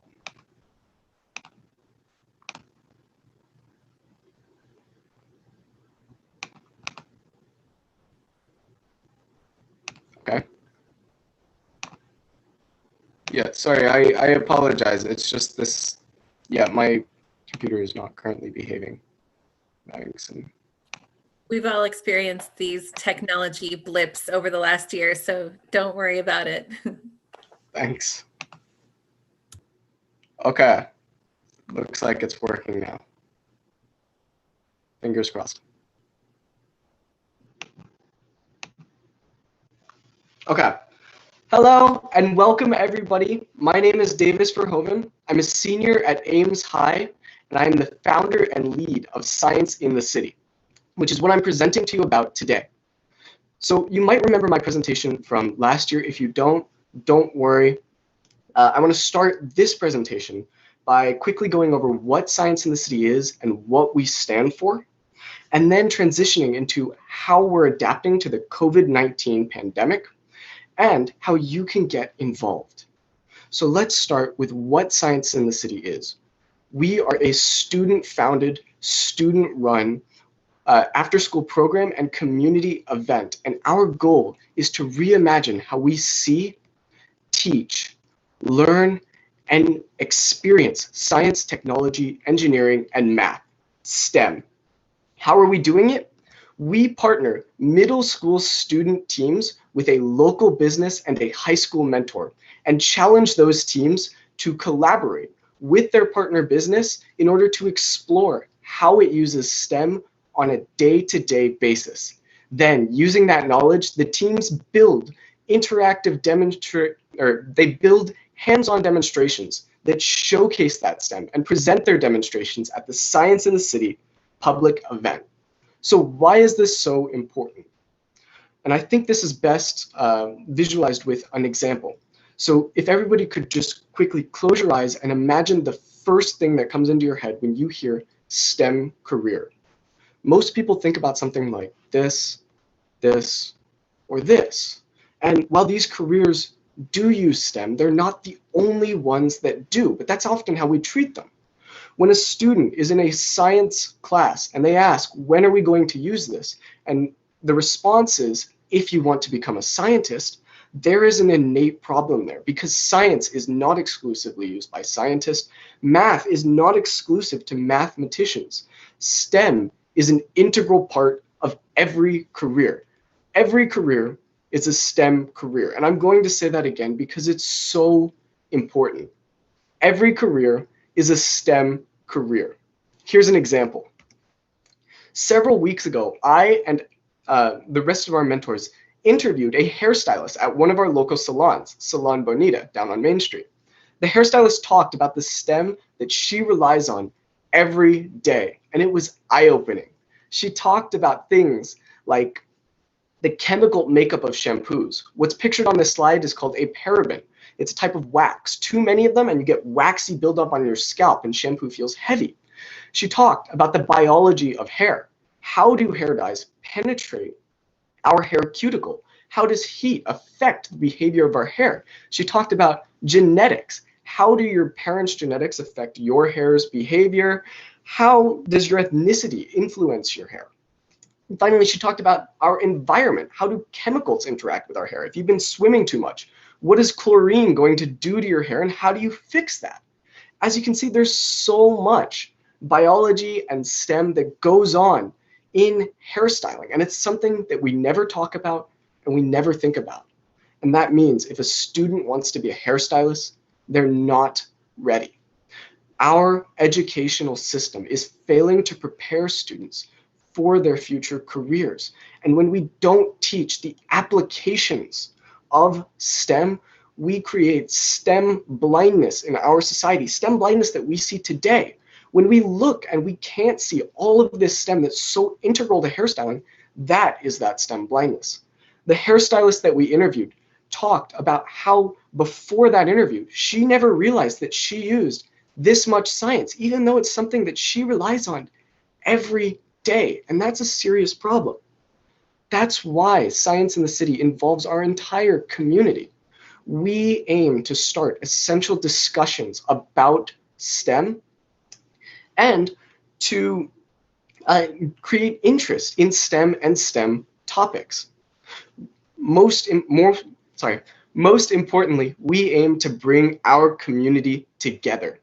And that embodies the fundamental principle of Science in the City, which is to build an inclusive environment in which every individual can thrive and every individual can learn.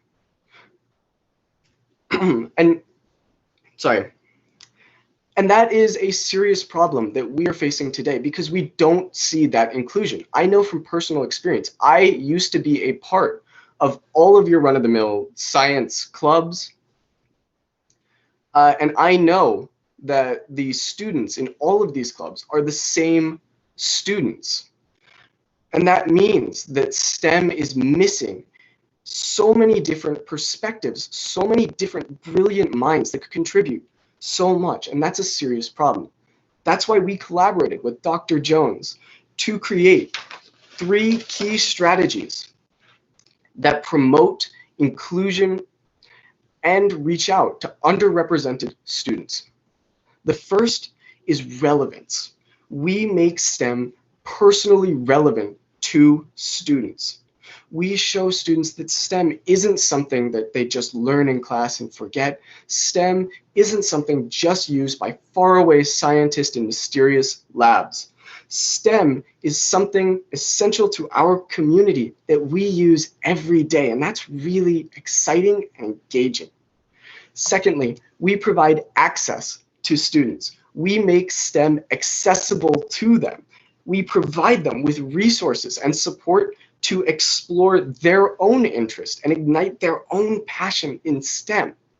We provide them access to opportunities to refine their 21st century skills and to be positioned as experts and leaders in our community. Finally, we establish connections with students. Our connections are direct and intentional. 2 weeks ago, I and the rest of our SITC mentors, 2 weeks ago, I and the rest of our SITC mentors presented directly to the middle school students in every science class. That is direct communication, and it shows students that we want them in our club. They are welcome. We also featured a sample demonstration in every homeroom that allowed students to see exactly what they got to do as a member of Science in the City. Further, we empower students to establish their own connections, to connect with like-minded peers who are as passionate and interested in our community as they are. We empower them to explore the strong Ames business community. And finally, we empower them to become a part and to explore their relationship to the rest of our community as they present in our public event. And this event and these connections have actually had to be refined heavily this year in light of the COVID-19 pandemic. And that's what I want to talk about next. We have completely moved our program online. Last year, we were unfortunately forced to cancel. This year, all of our meetings are being held on Google Meet, and we actually held our first one today. This year, we've managed to recruit an incredible 42 students, our first year running, and that is something that's truly magical. We're also, all interactions with businesses are also being hosted online, and that is a significant change compared to our plans from last year. Finally, all of our demonstrations and the event itself will be held over the internet. And we'll be releasing more details about how our event is going to work on our website, scienceinthecity.net. You can see it in the corner there, as the event progresses. Now, what can you do to get involved in Science in the City? Well, firstly, if you know a middle school student that you think could benefit from it, recommend it to them, reach out to them. We would love to have them as a part of our team. Secondly, you can attend our event, our virtual event, held on the 17th to the 21st this year. You can also contact us at amessitc@gmail.com. If you are a business that would be interested in participating, I have it. Sorry. If you are a business that would be interested in participating in Science in the City, please reach out to us. Just like if you have any suggestions or questions about the program, please don't hesitate to contact us. Now, I want to specially thank all of our partners in Science in the City. We partnered with the Ames Community School District, Ames Chamber of Commerce, and Ames Public Library, who have been foundational in helping this program succeed. More importantly, we were the first ever student program to receive the STEM Best Award from the Iowa Governor's STEM Advisory Council. And I would like to give a special thank you to them and all the support that they have given this program.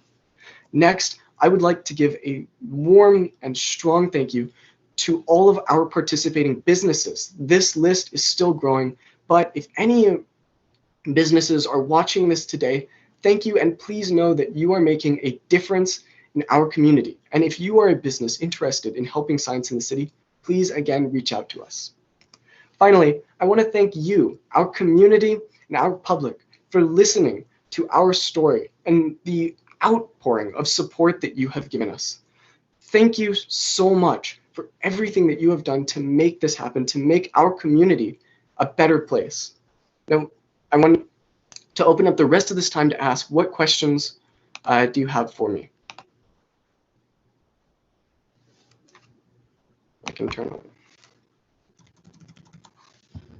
Are there any questions about science in the city or? Davis, Jamet here. And I don't have any questions, but I remember you when you presented the first time, and I was incredibly impressed with your presentation, and I continue to be so. And I can see the growth, and I can't believe you're a senior already, and I cannot wait to see what you have for your future. You're an amazing presenter. It was so clear, and your slides were fantastic. I will definitely recommend your program. And I thank you, and I thank you all the people that have worked with you. And I'm super impressed with you. I'm super proud that you did this, and I cannot wait what's next for you. Thank you. And next year, we are also planning for succession. So 2 of our mentors, they weren't able to make it here today. Madison Delashment and Peter Loriero are taking over the program next year. And so they are juniors at Ames High, and I'm working closely with them to help train and prep them to take on this program next year. So we will definitely be hearing a lot more from them as well. Any questions, comments, or is there anything that anybody wanted to talk in regards to science in the city? Hi, Davis. It's Gina. I just wanted to say thank you for presenting this. I remember you also from when you presented before, and it's just so exciting to see how far you've come with this. And I look forward to seeing it grow more in the future too. I've got one son that's going into middle school next year, so I will definitely recommend it to him.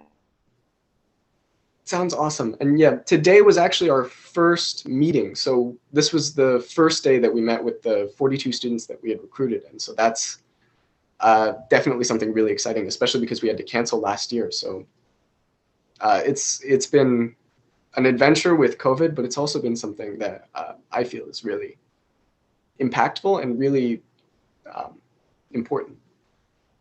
So Davis, this is Monique, and that's kind of my question. I'm wondering if there's anything you learned about managing this project during COVID that you would continue to keep once, you know, the emergency has passed. So one thing with COVID-19, when it comes to like our demonstrations, physical demonstrations are generally what you would think of when you think of science demo. COVID-19 has definitely taught at least me about the power of online and online learning and what sort of impact that can have. And so I know that we're collaborating with the library, who actually was discussing sending our materials to homeschool students. That's not something that we would have been able to do last year when we weren't online. Interacting with businesses that aren't in Ames and working with a much broader range of very different tools is something that's probably going to stay with Science in the City.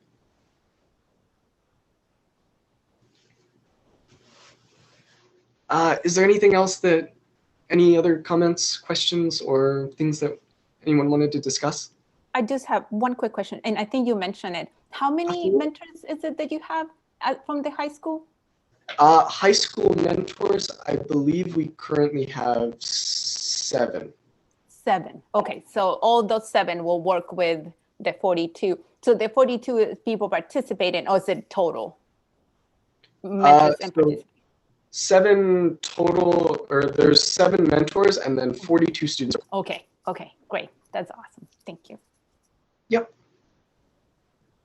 Are there any other questions about Science in the City? All right. Thank you so much, Davis, for being here. This was amazing, and it's wonderful to hear your update and see how you've changed and adapted to the challenging times that we're all living in. So thank you so much for presenting with us tonight, and I'm so excited that your program will be continuing next year too. Thank you all.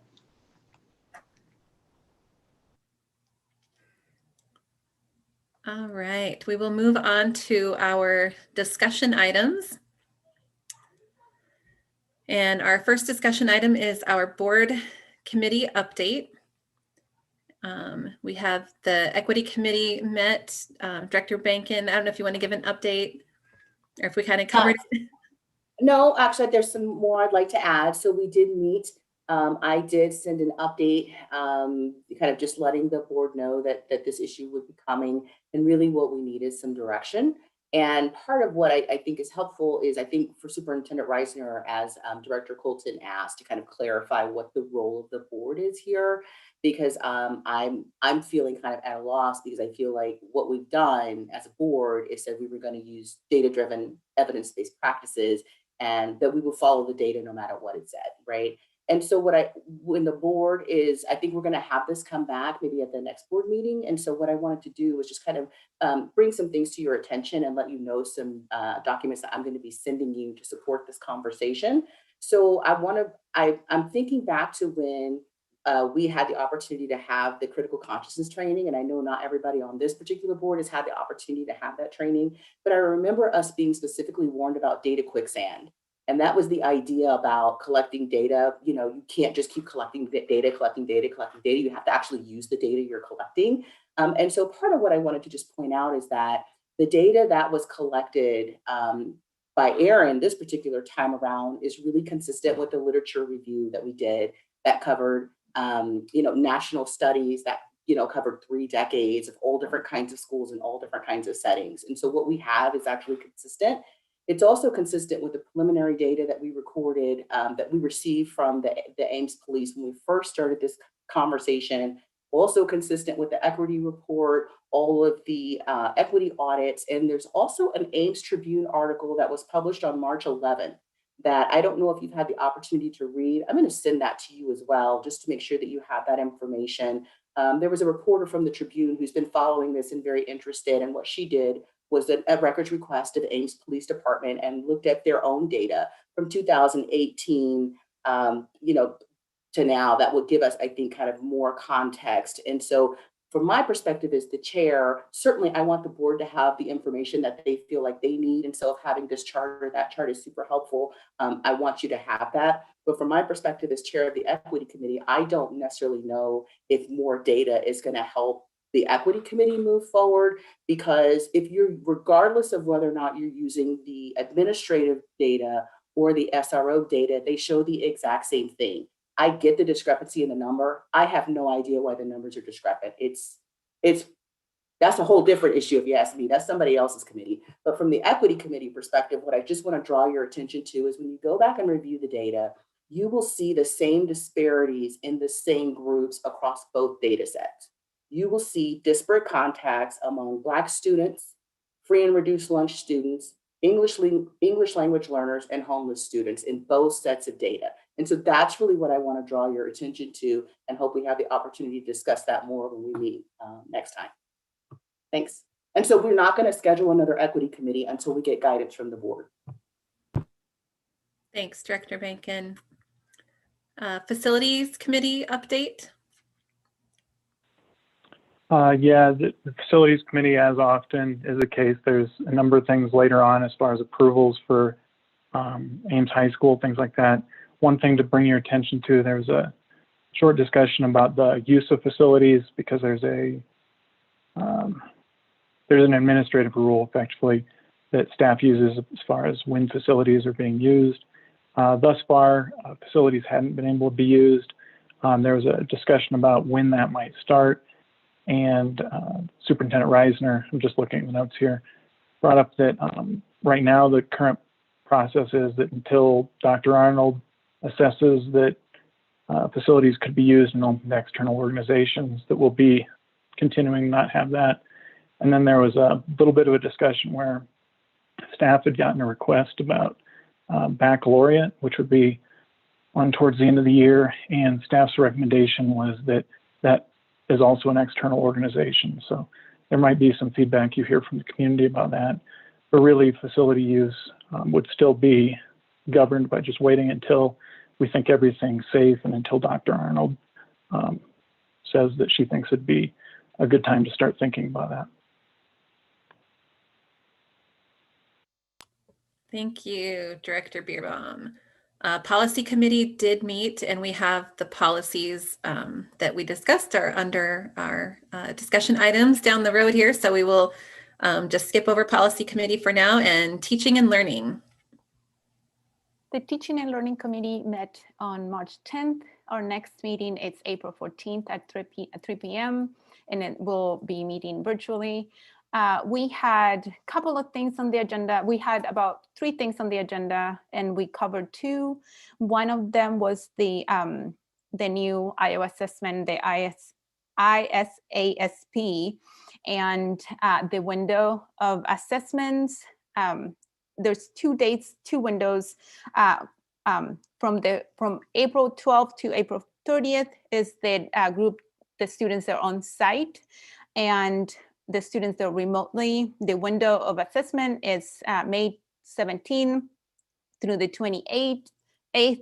At the time of the meeting, the district was awaiting, was waiting to see if our remote, the students taking the test remotely, those results will be validated.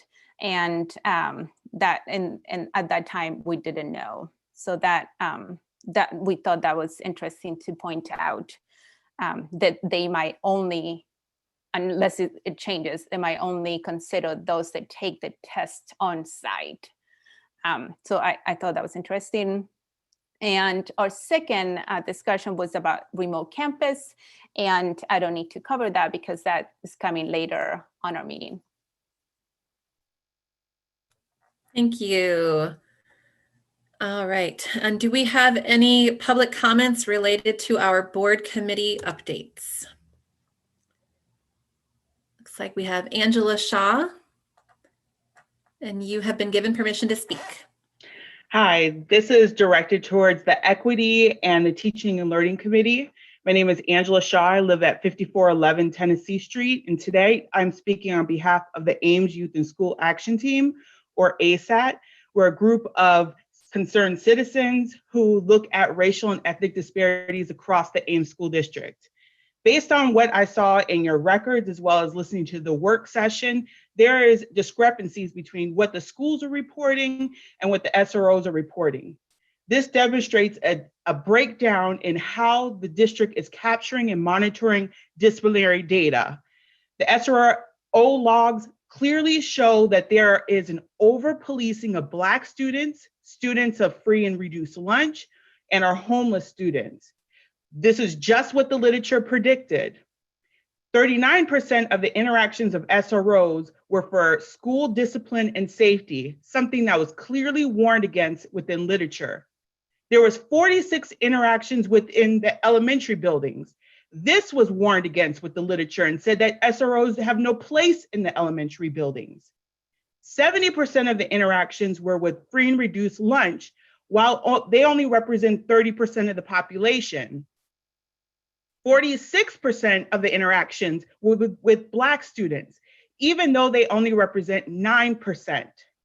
34% of the interactions were with special education students. They only represent 12%. This is the very definition of systematic disparities. We send our children to school for school, not to go to prison. You have enough data. Where is the outrage from the school board and these committees? We applaud you for doing the Black Lives Matter in School curriculum and standing up for that, but now we see data that they're targeting Black students. How can you allow this to happen? We ask that these committees, number one, immediately remove SROs from the building, and number two, Teaching and Learning Committee. You need to do immediate review of how teachers and staff are doing discipline techniques in the classroom, and who is monitoring them. Who is making sure that they are actually doing their jobs and making sure that there's discipline and not just passing it off onto the SROs. You asked for a literature review. The Equity Committee gave it to you. You asked for data specific from the district. It was given to you. Now it's time to do your job and get these SROs out of the school so they can stop targeting our children. Thank you. Thank you, Angela. Jenya Coffee.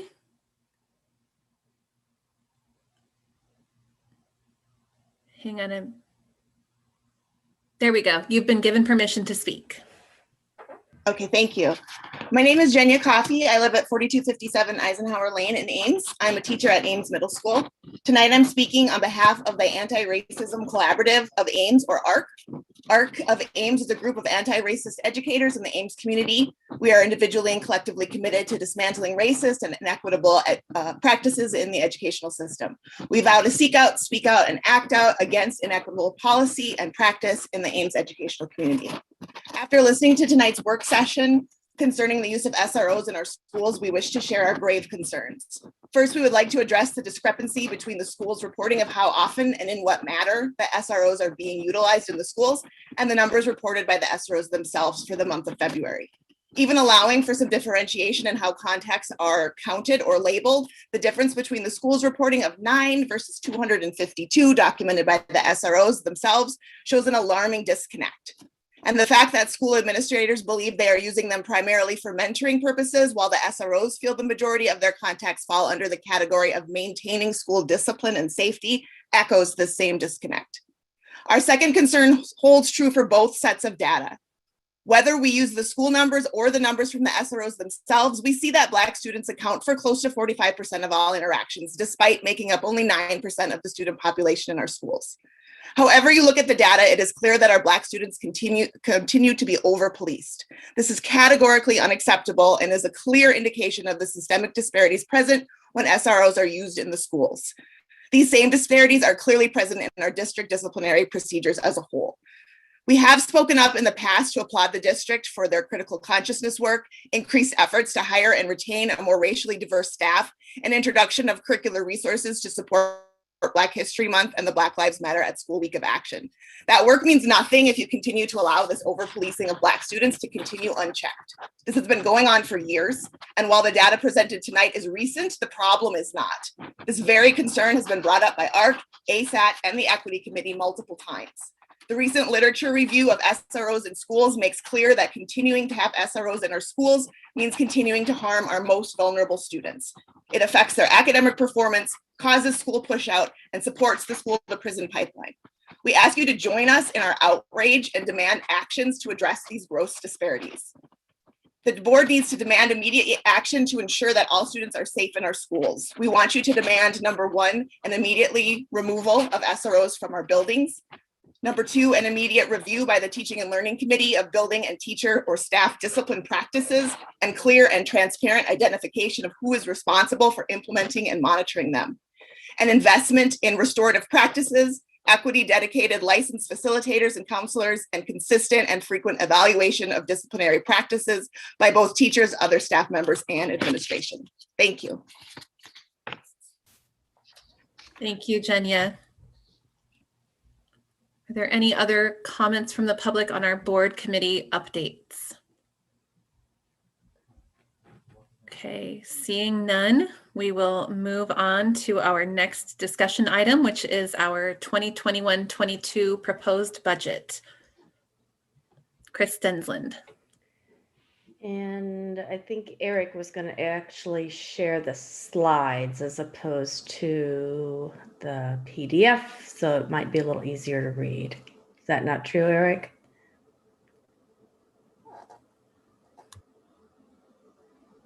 I thought this was easier because I don't have PowerPoint. Oh, okay. Sorry. We'll go with this. Or I can share if you feel like you can't, if this isn't readable, I can share my screen, but I can't see you and present at the same time. So I thought this might be better. So it's that time of year when we're getting ready to start the certification of our budget. And I just wanted to go through a little bit about, there's an action item on for later this evening, and then the adoption of the budget will be on April 12th. So I wanted to go through a little bit of information at a high level on the budget and just tell you what actions you're going to be taking. So we're informing the public of our budget. The certified budget is a document that shows the amount of taxes that will be levied for each fund and the aggregate revenues and expenditures. The report is to be certified no later than April 15th. Actually, it's to be, and when it's certified, that means it needs to be filed in the county auditor's office no later than April 15th. And that is after we hold a public hearing and the board adopts it. So what are we really certifying for the budget? We're informing the public of the maximum amount of funds that we can spend for fiscal year 22, as well as informing them of the property tax rate for that year. We certify expenditures in 4 control areas. This says 5, but there's it's showing total expenditures, but the control areas are instruction, total support services, non-instructional programs, and other expenditures. Requested property tax dollars are combined for all funds, and the tax rate is a total for rate and not for each individual fund.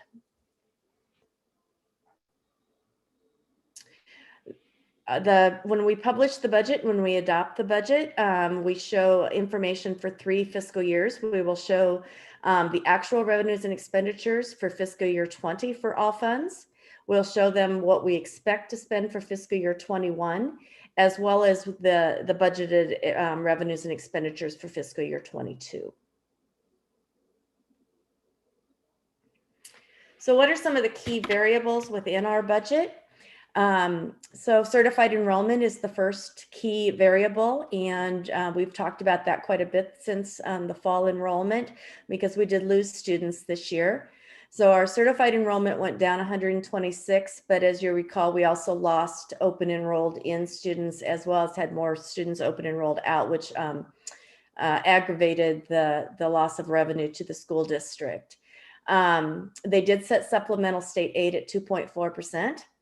Because of our drop of enrollment, our dropout prevention dollars will go down slightly. The cash reserve levy will actually go down about $700,000. I apologize. There's 2 lines that you can put the cash reserve levy on, and it doesn't really matter which one you put it on. And I must have split it last year, but I usually just put it on the cash reserve other. So our cash reserve levy for next year would be $4,550,000. Our taxable valuation changed by 4.5%. So we had a good growth in our valuation. The year before that, it was only a 0.83% increase. And the TIF value also increased at 4.4. Last year, you'll see it increase significantly. We had a big jump last year. The TIF value is a very small part of our total overall valuations. So when you see that big a percentage, it doesn't have that big of an impact as you'd think. And then we have our regular PEPL and voted PEPL, as well as how much we're going to levy in the management fund. You'll notice there's a jump in the management fund, and I'm going to talk about that a little bit when we get to the expenditures. We've had a rather large balance in the management fund, and we've whittled that down over the last couple of years. One year we only levied 50,000, where our expenditures are about 1.2 million every year.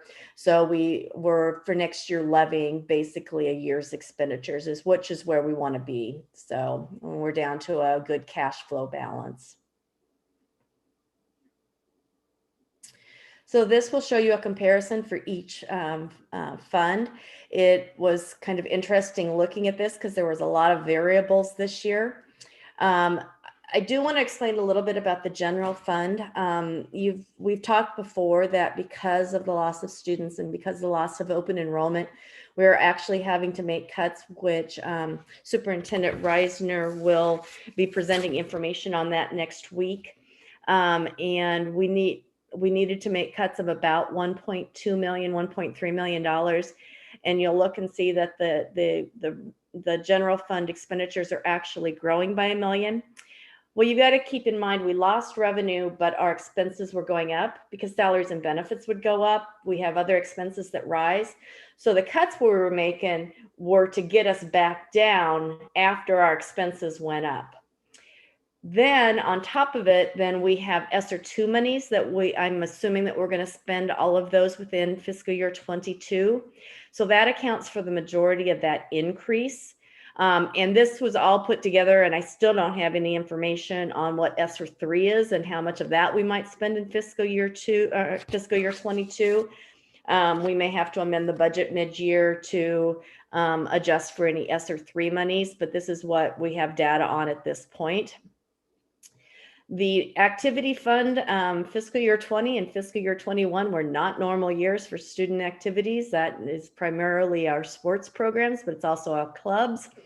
So I am budgeting for a quote normal year in fiscal year 22, hoping that after all the vaccinations and everything, we're more back into a normal rotation. So when you see $170,000 increase, that really isn't, it's not as bad as it looks, because fiscal year 21 was not a normal year.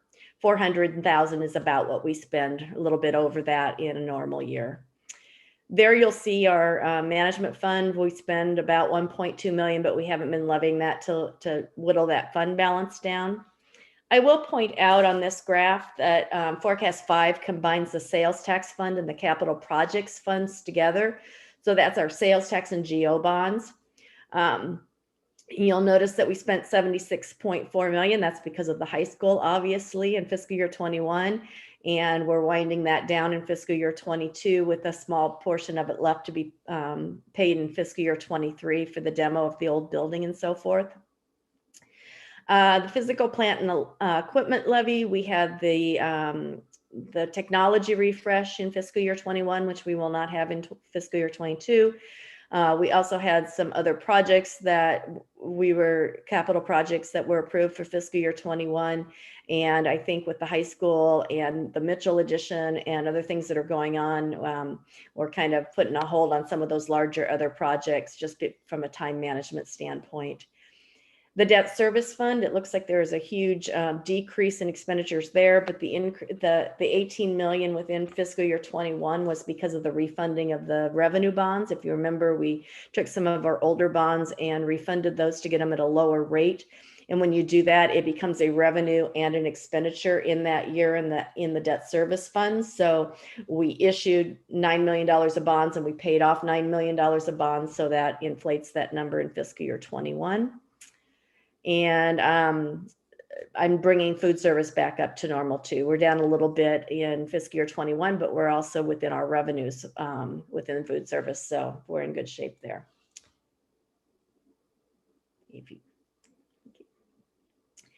And so in the general fund for our revenues, you'll see that same kind of increase, and that's mostly due to the ESSER 2 funds.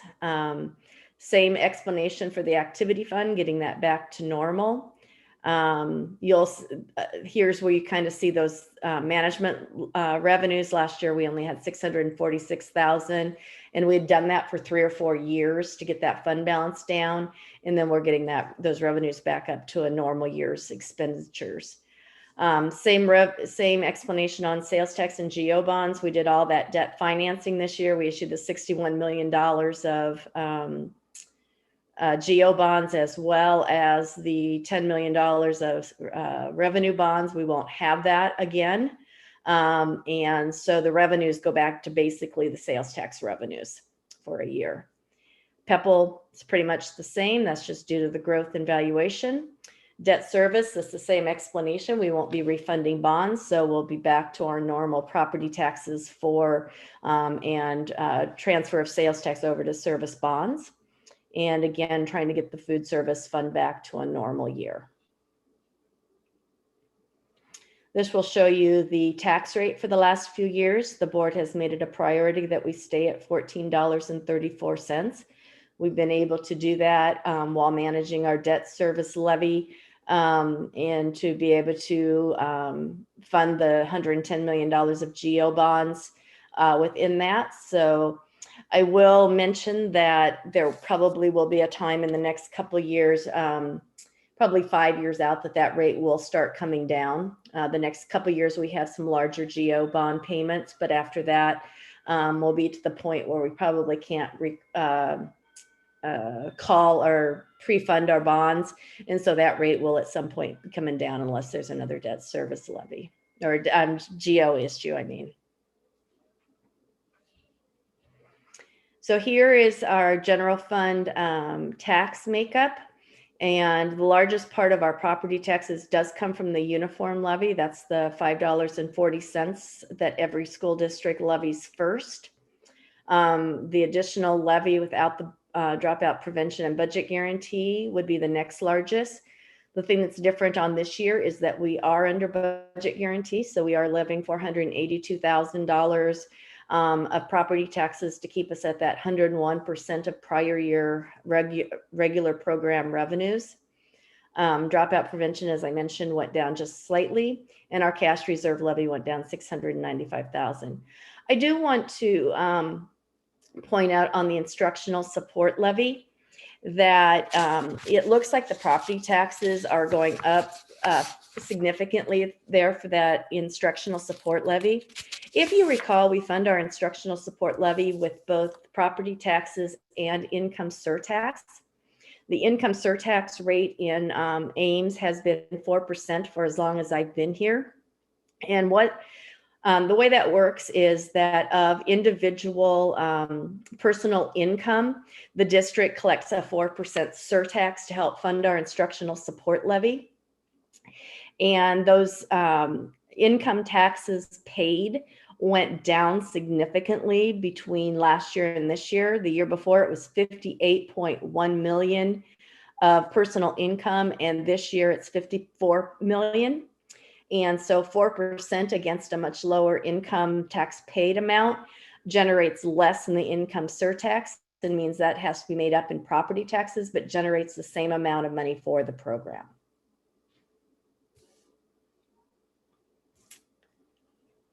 And then you can kind of see where how the tax rate breaks down between the different entities. And you can see that a little bit of increase there for the instructional support levy.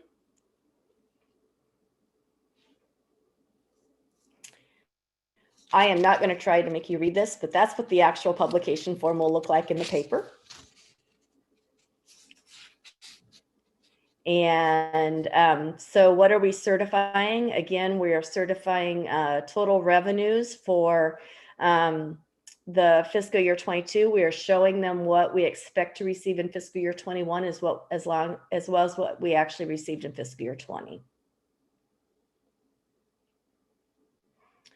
And then again, I just have, we have arrows pointing to those control areas.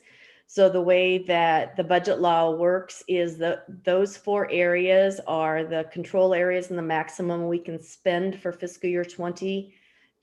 Oh, I just realized they didn't change the titles of this is a forecast 5 chart. I realize it still says actual 18, 19, and 20. It really the numbers are correct. The numbers are actual 20, re-estimated 21, and budget 22. So those 4 areas are those are the maximum we can spend in each of those areas without amending the budget.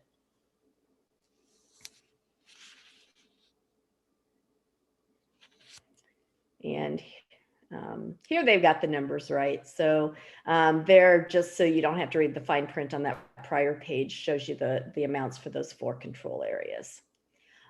You'll notice in the total other expenditures that big up and down, that's because of the high school construction.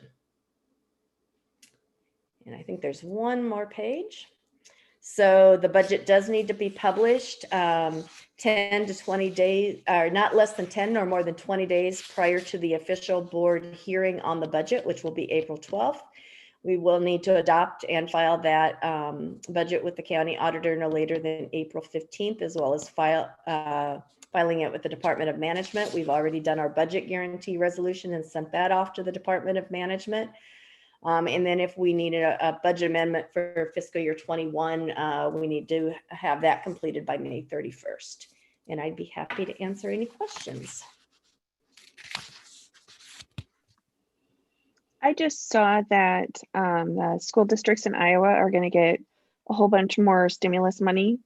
Do you have any idea how that might impact next year's I don't. We have not received any information from the Department of Ed. I was on a webinar today. The Iowa Association of School Business Officials Spring Conference started today. It's all virtual again this year. And the entire section was a DE update. And they studiously avoided any mention of ESSER 3 and giving us any information. They said that they're still working on ESSER 2 and that they will get us information out on ESSER 3 as soon as possible. I've heard kind of through the grapevine that it would be about 2.5 times what we received for ESSER 2. And we received just under 1.7 million for ESSER 2. So if I do the math, that's about 4.2 million. But I don't have any official word that that's what it is.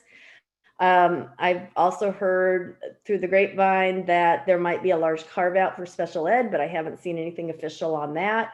So I don't have any better information to give you other than that. Like I said, we asked today and they studiously avoided answering any questions. I think they're still trying to figure out what the bill says as well.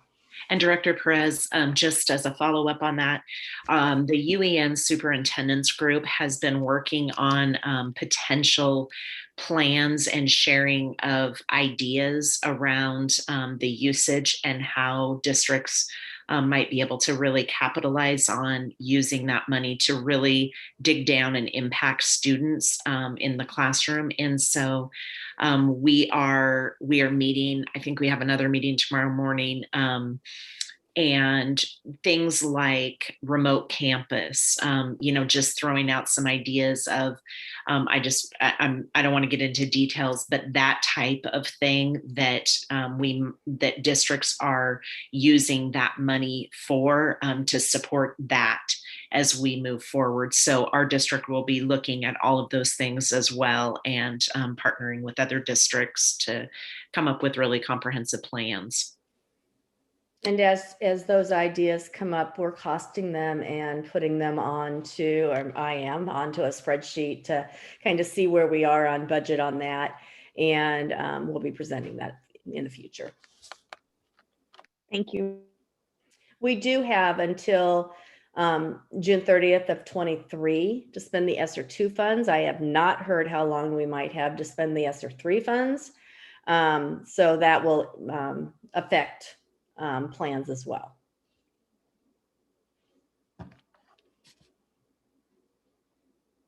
Any other questions?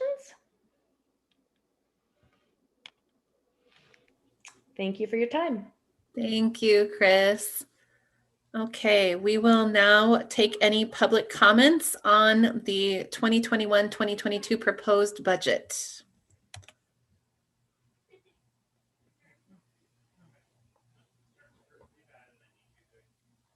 Okay, and I do not see any hands raised, so we will go ahead and move on to our next discussion item, 2021-22 remote campus.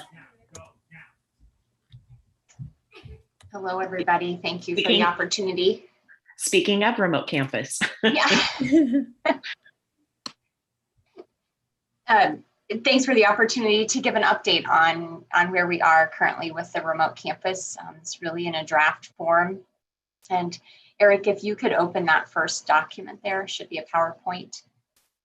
I'll use this PowerPoint as kind of an organization for walking through where we are and where we're headed in terms of remote campus. So next slide. We started this endeavor really with some community interest informally. And we know we've got students that are finding a lot of success in a more independent work environment or remote campus. And we also know we've got students who are interested in an alternative setting to a more traditional classroom.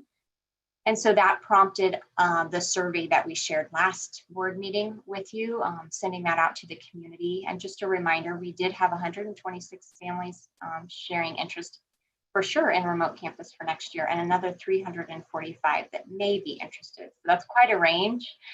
And so that led us to digging into, okay, well, what might this look like? And I'll show you a shell here. And then, like I said, I'll let you know where we're headed next. So next slide. We currently are thinking of remote campus as just an extension of what we're currently offering. So the purpose, the mission, the priorities in our remote campus would be exactly what they are here in our bricks and mortar. We're looking at designing opportunities that would, at this point in time, be similar to a typical in-school day. So schedules that would offer students kind of the different periods of the secondary system, and then what our elementary students experience on a day-to-day basis as well, from a structure standpoint. We're also looking at providing an alternative setting for reaching that graduation goal. And at this point, we are planning to have our remote campus follow our bricks and mortar calendar. So their start date would be the same, the end date would be the same, the breaks would be the same, etc. Next slide. Where we're at in terms of enrollment, our remote campus registration, we're going to align that with our on-site registration, which opens up on April 19th. And there will be a place in that registration process that would allow a family or a student to choose remote campus for them. And you'll find more information in that registration process that will outline what is offered and what's not offered there through that process. We are asking, unlike this year where we had a lot of fluidity in our on-site versus remote campus, we are asking families to make a semester-long commitment. So if you registered in April for remote campus, we're asking that you stay in that course of schooling throughout our first semester. Helps with staffing. We do have opportunities, though, if students aren't finding success in remote campus, that we would have problem-solving meetings on site and really work with students and families on what that could look like. But we won't have that fluidity like we did this year. The next part of this is the staffing and course offerings. We're still in the logistics of course offerings, and I'll go into that a little bit more, especially when I get to the high school slides. But we are looking at a desired enrollment of around 18 students for kindergarten through 5th grade. And then we'll look at course offerings in the electives for our secondary system. We'll look at those through the enrollment numbers. The reason that that's important to point out is we need to balance the needs of staffing on site and the needs of staffing in remote campus. And so we don't want to offer something in remote campus that then creates class sizes that are significantly increased in our on-site model. And so we'll balance that out as enrollment comes in, but that's going to be our starting space for what we're looking at as families are making this decision. We will offer all of our clubs and extracurricular activities, maybe some science in the city if students want to, although it sounds like from what Davis just shared, they can do that virtually. But all of our activities will be offered to our remote campus students. Some of that might bring students on site to engage in that. And then as we've heard earlier today, some of those might be able to be visited virtually. And at this time, based on the survey, we are not planning to offer a preschool option in our remote campus. This will be a K-12 program. Next slide. There's some redundancy in the slide, so I'm going to stick with this one a little bit longer and explain it, but you'll see this slide similar in our secondary system as well. But in terms of elementary programming, we know we're going to have a combination of synchronous and asynchronous. Synchronous are those live sessions where everybody's meeting at the same time. It's scheduled and kids are coming together with teachers. And then the asynchronous opportunities are times that are more flexible for students where they are engaged in some of those independent practice opportunities. This slide will come to life in more detail as our remote campus task force starts to dig in. And teachers' voices become more involved in this process. But as of right now, we know good instruction includes whole group, small group, peer interactions, assessment, and feedback. And all of those types of things will be interactions that are done synchronously with students and their teacher. And then asynchronous opportunities, elementary program, just like we did this year, will be offered through our Seesaw and Google Classroom platforms. Activities will be posted there for students to engage in, videos, assignments, task completion, and opportunities for independent practice. Those will be things that are done with students in a more asynchronous opportunity. And then just like we've offered this year, we'll extend our support staff for our remote campus students. And those will be, those programs will be done individually based on a student's need, based on the IEP requirements, based on a student's EL needs. And so the programming will be there, but what that looks like will be dependent on the needs of each individual student. Next slide. This says a lot of the same information as the previous slide. Students will be expected to participate both asynchronously and synchronously. In the elementary programming, all core areas, reading, writing, math, science, social studies, and related arts will be offered. A student's schedule will be built and communicated by the student's classroom teacher. What that means is we'll have some parameters on how much time a student would engage in different core areas, but teachers will have the flexibility to work with families and students to schedule small group meetings, what time of day that looks like, very much like we did this year. And again, content at the elementary will be shared both in Seesaw and Google Classroom, and all courses will be taught by a certified AIMS teacher. Next slide. This slide will look familiar, and I won't go into as much detail. The only difference in our middle school programming in terms of synchronous and asynchronous is that we will not use Seesaw. Seesaw is primarily used for our kindergarten through second grade students. And so our middle school students will engage in their asynchronous learning through their Google Classroom, but they will have access to synchronous lessons, whole groups, small group, peer interactions, assessment, feedback, things like that will all happen synchronously, and asynchronous opportunities similar to what I just went through in the elementary, and our support staff will be available there as well. In addition, or what I don't have in the elementary setting that we do in the middle school and high school are teacher office hours. So there will be some type of flexibility and access that students in remote campus can interact with their teacher in various ways, and we're still working on those logistics. Our middle school programming, a student's day will likely mirror the typical on-site daily bell schedule. So students will be enrolled in different periods throughout the day. All elective courses, which I mentioned before, will be determined by enrollment numbers. Student schedules will be built and communicated by their scheduling team, similar to how we communicate those out for our on-site students.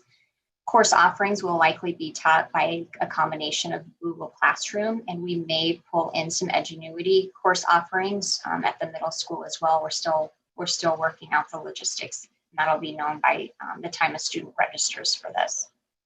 And all courses will be facilitated by an AIMS school teacher. Programming here is exactly the same as the middle school in terms of that overview, so I'm not going to spend time here. Eric, if you'll go to the next slide. In our high school system, currently, a student's day will mirror the daily bell schedule. The elective courses will also be determined by enrollment numbers. A student's schedule, similar to the middle school, will be built and communicated through the scheduling team at the building. Just like we did this year for high school, our offerings will be a combination of Google Classroom and Edgenuity, and they'll be facilitated by our AIMS teachers. The next slide here, in terms of high school programming, this is where we're continuing to work. I meet again with the high school this week, and we're looking at what we can really offer and sustain from a staffing standpoint in terms of our in our course catalog. We are very committed to offering a pathway to graduation. So any graduation requirements from AIMS will be offered in remote campus, where we're trying to work out the logistics. We'll be offering some of our electives, and then some of our AP courses, our honors courses. And again, that comes back down to that balance of staffing on site with our remote campus.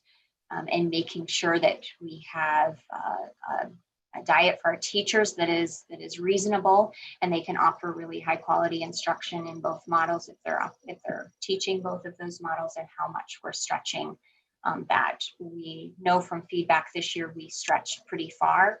And so we're really going through that course catalog to make sure that as we build a remote campus, that we're doing it in a way that, that is manageable for staff, students, and our system. And again, all of the courses that will be offered will be available during the registration process. In terms of access, students will access their classes through Google Meet, similar to what we did this year. All students will be provided with a Chromebook that are enrolled in our remote campus. As I said before, Seesaw, Google Classroom, and Edgenuity will be our platforms that we're looking at offering these learning experiences.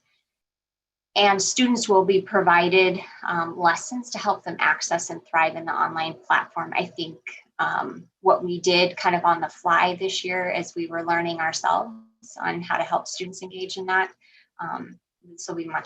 This will be even more intentional to help set students up for success if they're engaging in a remote learning. What does that look like? How do you plan your day? How do you balance and work out some of those asynchronous opportunities, and just helping our students plans and work through that. And then also offer hotspots for students who need it, similar to what we did this year. And Eric, if you'll go to this next slide.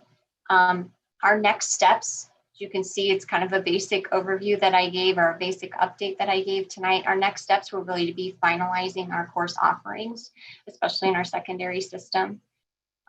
Our enrollment process will begin April 19th, just like it does on site. And then we are creating a remote campus task force. I've been kind of trying to balance the demands that we're having our teachers engage in currently, and wanting to protect their time. But I think we're in a space now where we're ready to involve them even more as we plan for next fall. And so the task force will be a group of teachers, kindergarten through 12th grade, that will start putting some really specifics to the shell that I just shared with you tonight. And we'll start that early next month. And then in May, once enrollment is, once we know what our community interest is, then we'll start putting our staffing plan together and getting that decided. And then once we know what our staffing assignments are, then we will implement training and support. And that will be ongoing throughout the summer and into next fall and all throughout the entire year. So, what questions do you have for me that I can either answer now or take back to the task forces as we get going? Christy, this is Monique. I just have some quick questions. So thank you so much for this. I've been enjoying seeing this idea kind of flesh out, and I'm thankful for the district for undertaking it. There was just another article again, I think in the Registrar today, about many districts doing this. So my questions are about movement. So I understand what you're saying. When people sign up for remote, you want them to commit for a semester. Would students who start in face-to-face be able to move to remote? And would students who move into our district mid-semester be able to sign up for remote? So new students coming into our district this would be just like if you're registering for school, this would be. If they come mid-year, if they're coming during the semester. Yes, yes. If a student is coming into Ames new during the year, yes, we would treat this just like anything that is open, and here's one of our choices for offerings. In terms with our current students, we're asking that families make that commitment for a semester. That helps us really plan, get our staff aligned, and make sure that we are intentional about balancing those class sizes, both on-site and off. Am I answering your question? So I just want to be clear. So because what you've been saying is you're asking people who are selecting remote to make a semester-long commitment. Yes. And really what we're doing is we're asking all families to make a semester-long commitment. If you're choosing face-to-face, we're asking you to choose that for the whole semester. Yes. Okay. And then my last question is, and I think you kind of got to it a little bit, was about the teachers. So is it your position that the teachers are, even though you don't know how many you're going to need or whatever, that they're here in our district? Is this where we're going to be hiring people to come in? I'm wondering, do we feel we have the resources, or will we need to acquire resources to do this? at this point in time, we're looking at this with staying budget neutral and keeping it within house. Some of that will depend on our enrollment and who's interested in what our staffing needs might be. And we'll take that to the team and really try to work through those types of decisions. But right now, we really are focused on what can we reasonably do within the staffing that we have now. Thank you. Director Benken, at your point of movement, I just wanted to share with the board that at the Teaching and Learning Committee, the board members, part of the committee, were encouraged the district to perhaps consider some sort of movement in the sense that if a student starts in person and that seems to not work, if they could have some sort of possibility to go into the remote setting. So I will plug that idea again, just in case. And I think that speaks to, maybe I should have said it both ways, where if we have a student who's not finding success in the model that they're in, this gives another option for our students, which is part of one of the reasons we like the idea of creating this and offering choice for our students. What I think I meant when I said the fluidity, it won't be like a community choice every month that we're going through that. But we can certainly, just like we do now, if we have students that are not responding to their current programming, teams meet, we have conversations. So yeah, thanks for that clarity and that reminder, Jeanette. I forgot about that. And then, Jeanette, I think another thing that we had talked about, and this was stated that it wouldn't be something really to consider right now, but maybe a future thought, is that you may have students that want to have some of their courses they enroll to be on-site and some to enroll to be off-site due to different student needs. Again, to be a little bit flexible, but still to be locked in. I think that was another thing the Teaching and Learning Committee had talked about, but that wasn't something that necessarily we were saying had to be first year. It's more like something to think about. I guess one question I have, Christine, I know we talked about this some in Teaching and Learning. As you mentioned, the teachers, they've had some difficulties already with doing some of this. And as you mentioned, we might be asking some teachers to kind of teach in two models.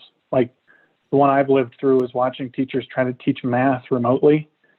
And effectively, they're creating the content completely twice, doing everything twice. What's been the teacher response to that? Yeah, so a few things that we're looking at will be our scheduling and how to protect teachers' time. So this year we've had teachers in settings where they've got students that are coming into their classroom remotely at the same time where they've got students that are on site.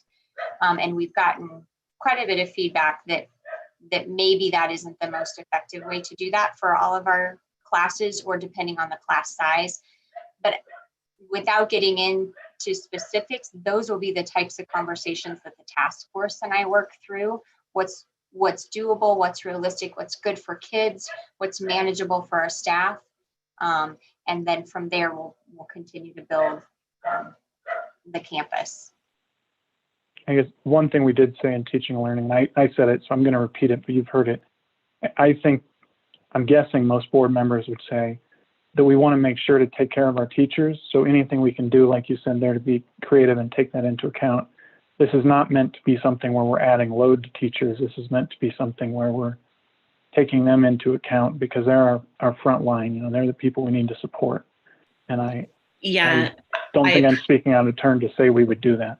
I appreciate that, Director Beerbaum. I think that's one of those areas that it's really hard. In theory, it sounds great to allow movement. We want to do that. We want to allow movement. We want to, but that does make it really difficult for teachers. So when you have kids coming in and out of your classroom, and they're coming in from a different teacher to your classroom or vice versa, you're losing kids, that is tough on teachers. So I hear what the board in the committee is asking about that fluidity. But within that, we also have to keep in mind that that's very difficult for classroom teachers. And so I want to make sure that everyone's aware of that. Thank you, Superintendent Rice. I think that when we were talking about fluidity, it wasn't, it would be for specific reasons that the school would define. If a child was in crisis or something like that, not just because they changed their mind. There'd have to be some significant reason for the movement that would be reviewed by teachers and administrators to make the decision. I absolutely agree. That would be great. Yes. I had a question. So you said in one slide that it says in kindergarten through grade 5, a desired enrollment of 18 students. Is that per grade? Yes. The survey that we sent out to the community indicates that that's probable that we'll have that number plus. But as we were meeting with budget and thinking about different things, 18 kind of is that magic number where we think we can balance what's the class sizes on campus and still sustain staffing needs for remote campus, especially in elementary. Have you considered what will be the lowest number of kids in a class where you would still offer it? Like, let's say, for example, you have registration for that meets 18 or more, whatever you decide that magic number is in some grades, but in some grades you don't have that interest. Will you still offer it for some grades and not others, or will you offer it for every grade, but some grades might just have a lower number of students? We've talked about that scenario, but haven't landed on how we will respond to what our possibilities are for that. So based on the survey, we think we'll have interest that would make it available in every grade level. If that isn't what happens, then we'll meet and we'll problem solve through what we can do logistically from a staffing standpoint to support what students need. And then on the flip side, will you have a maximum number of students that you will allow to be enrolled in the remote campus? Yeah. Yes. Again, the numbers that we saw coming in on the survey didn't hit any numbers that really would tip us in that direction either. It will depend on some of the logistics that our task force works out on what's the ask of the teacher in terms. It's a different ask from a teaching standpoint if we're using Edgenuity to support programming than it is if we're asking a teacher to develop the course and teach and offer it in that way. And so we have some flexibility there that we'll look at when we see those enrollment numbers. I know that's a vague answer, but there's some moving parts. No, it's not a vague answer. I mean, you're still in the planning stage. I had one more question, and then now since I spoke, I forgot it.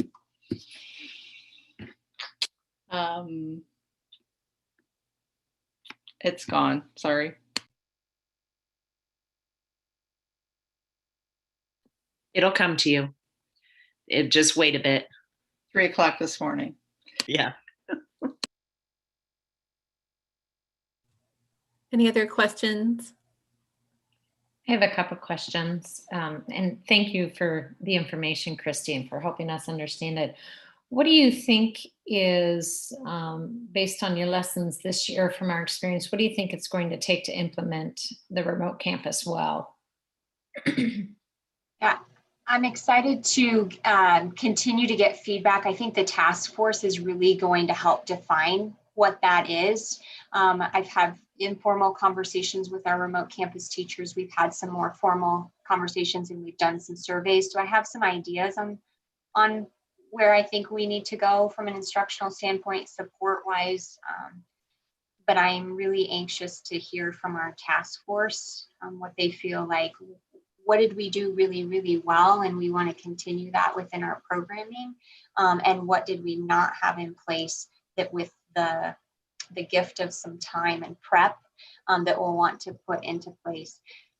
In terms of training and things, I've been working really closely with our partners, AEA partners on what supports we might be able to provide both throughout the summer for staff and certainly into the fall, and what that training will look like to make sure that our teachers feel really prepared and excited about what delivering instruction remotely looks like and feels like. But I think I can speak more specifically to what those details are once the task force gets started and we start to put logistics to what's gone well and what hasn't this year. Okay. And utilizing them to understand some of those roadblocks and opportunities for improvement. Okay.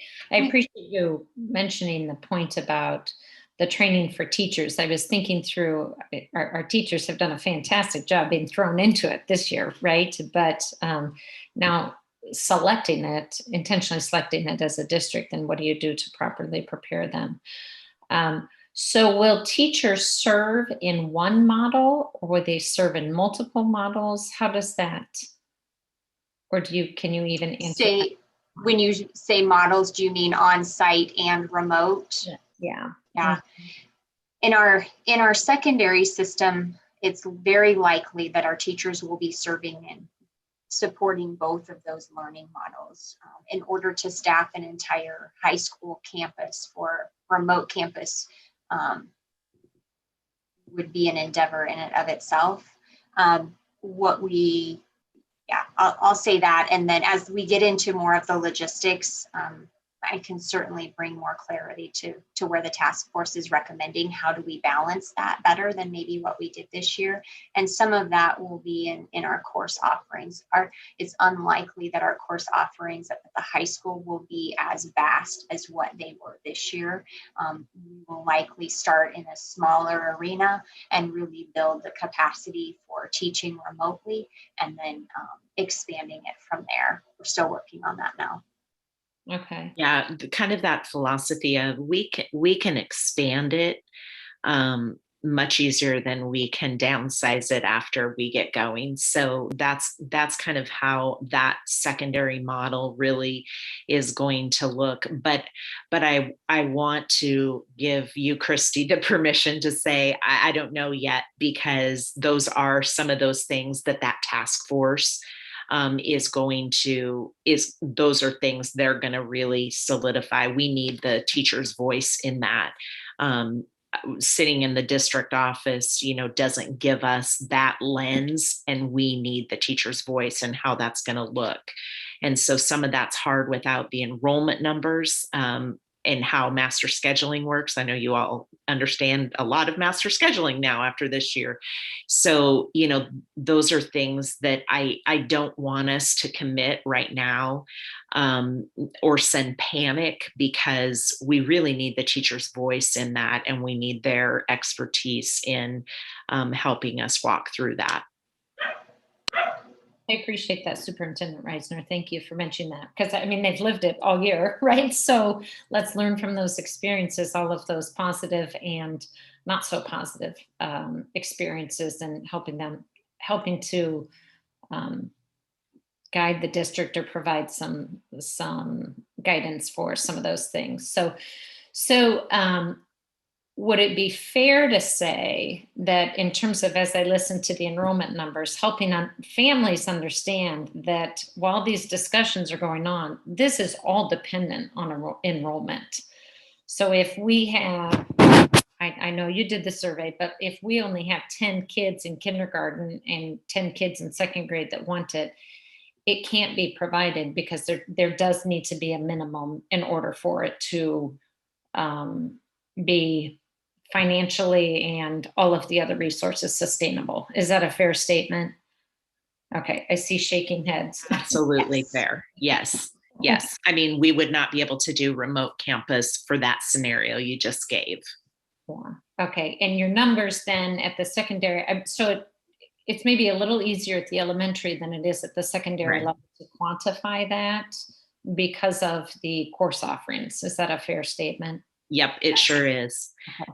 And Director Franzen, one of the things that I know we've talked about as a UEN, among many things, but as a UEN, we've talked a lot about for secondary, if those numbers come in differently, and if we have staff that prefers that method of students remotely joining a class that's already in session, if we're talking just a couple of students, that could become an option, as could, just as some creative approaches to how we still get those students served who may, because of there's just secondary is so different. It's different than, elementary, where you're just in one grade level. So it's hard to explain, but yes, what you said was correct.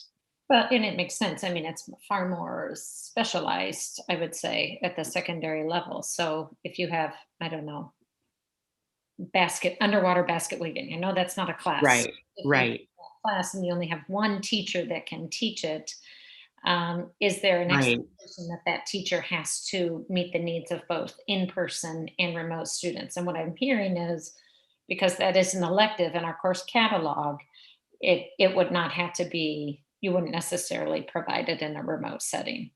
Correct, absolutely. And yeah, that's well put. I'll be looking forward to signing my kids up for underwater basket weaving next year. Yeah, I think everybody would love to take that. Just to add to the complexity of the conversation, since we're talking about it, not only do we have the numbers and the varied offerings, which again, I commend Christy on putting together a great place for our task force to start having conversation and to start determining what is possible. But in addition to those complexities, you also have the complexities of ensuring that staff are properly endorsed from the state of Iowa. So for example, that, in social studies, it's a 512 social studies endorsement, but in science, somebody who's endorsed to teach biology may not be endorsed to teach chemistry or physics. And so there's a lot of factors that go into play in order to determine the viability of a course. Quite frankly, that viability is determined every year for our on-site courses as well. That's just something a high school in particular has to do. And so that those same factors will need to be determined for a remote campus as well. And then I think I heard you say this, or maybe I read it, that students, that the district reserves the right that if a student is in a mode that they are not successful, that the district will move them into a different learning mode. I mean, I'm more so thinking in terms of the remote because it's new, but if a student, you're finding a student's not successful in that, you'll work with them obviously, but may need to move them into a face-to-face setting. Yes.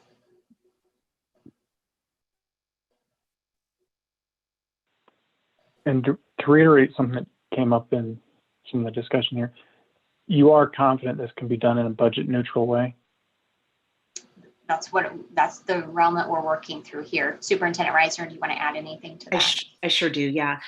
So yes, but also it's about creative budgeting too. So Chris and I have worked hard to ensure that our cuts aren't going to impact classrooms and are going to have the least amount of impact to our teaching staff as possible. So while we talk about it being budget neutral, we also have ESSER funds that we know can be used for this type of thing. And so if it means that we are creatively using those ESSER funds, then that's how we'll do that, and not have to cut certified staff or teachers in the classroom. But long term, we would be looking at it as budget neutral since ESSER funds are temporary one-time use, right? Temporary for at least 2 to maybe more years. But yes, Chris will not let us go down that path of having that be our crutch. But we also don't want to lose that money. So we want to make sure that we are creatively budgeting for that.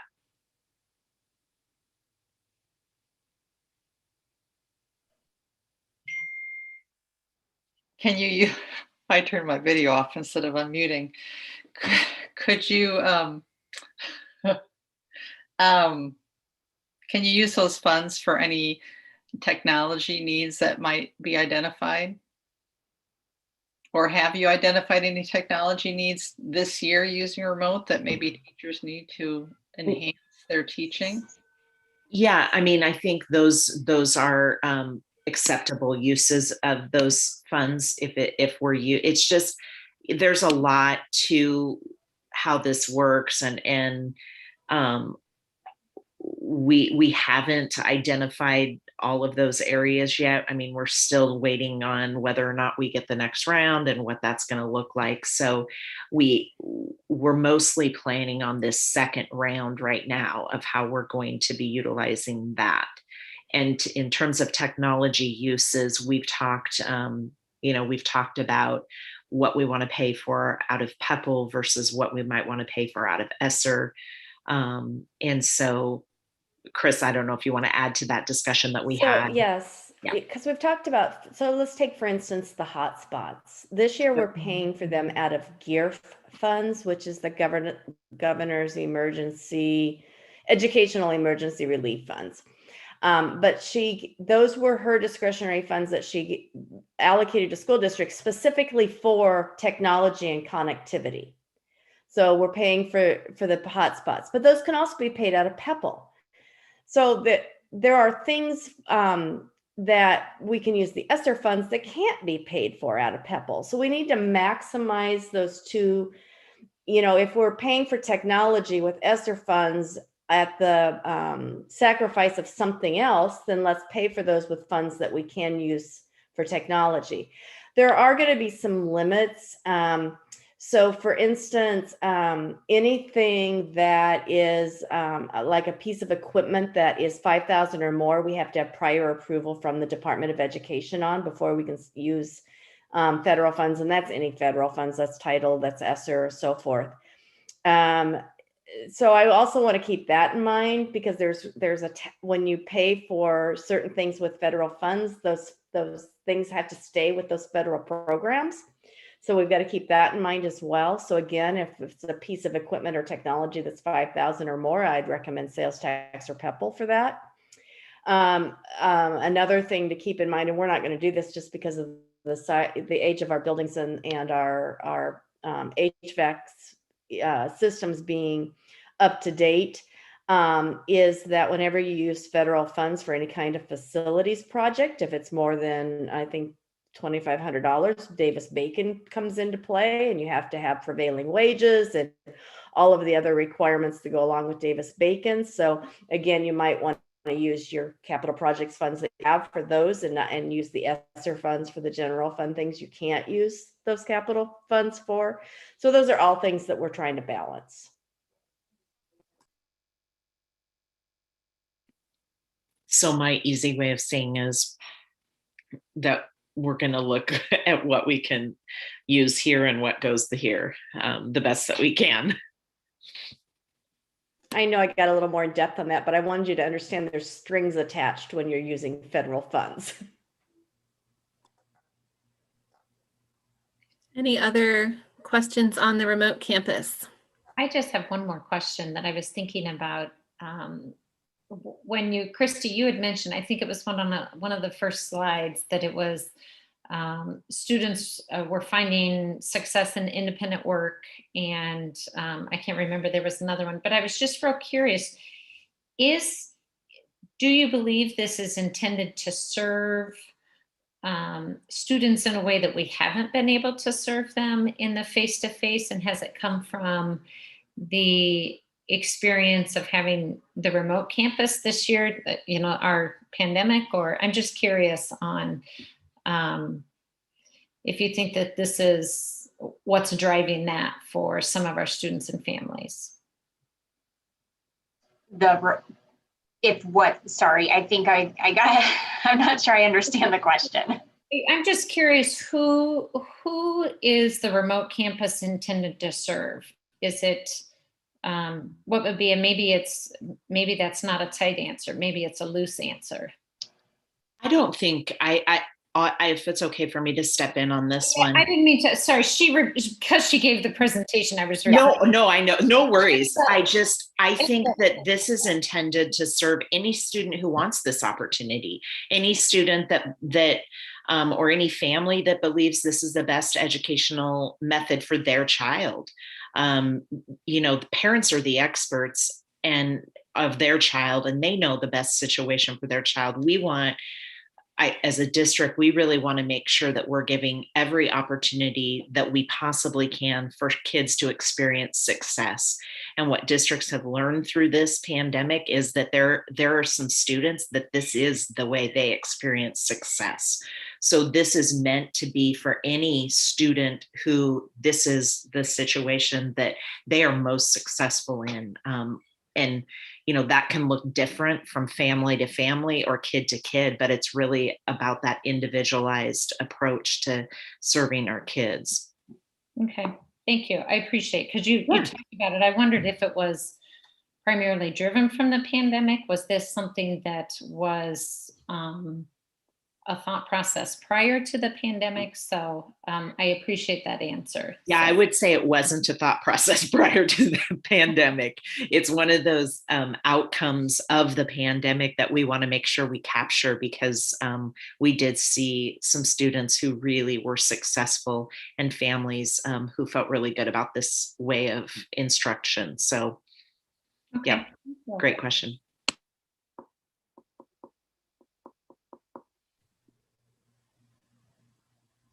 All right, I don't see anybody else unmuting, so we will go ahead and take any public comments on the 2021-22 remote campus.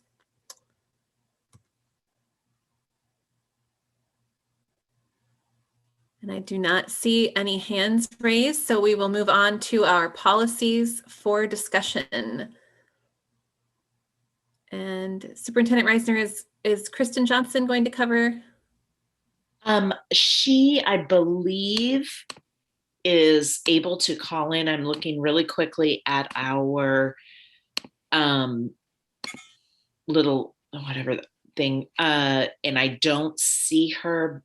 She is watching. I can probably cover it for her. Let me. I was trying to pull up my notes. I'm having problems switching off of the Zoom for some reason tonight, so I can't get to my own screen. The quick summary is there. Yeah. If we just can scroll up just a little bit, I'm sure everybody. Oh, down. Yep. I'm sure everybody read through these already. Are there any specific questions that I can answer or work to answer with the team? And I'll just reiterate that these are all based on IASB model policy, and then it's labeled on here if it is one that is new to the district. I was just going to add, from the policy committee, from a member perspective, this was a pretty quick meeting because we went through and they were fairly standard and based on IASB. So.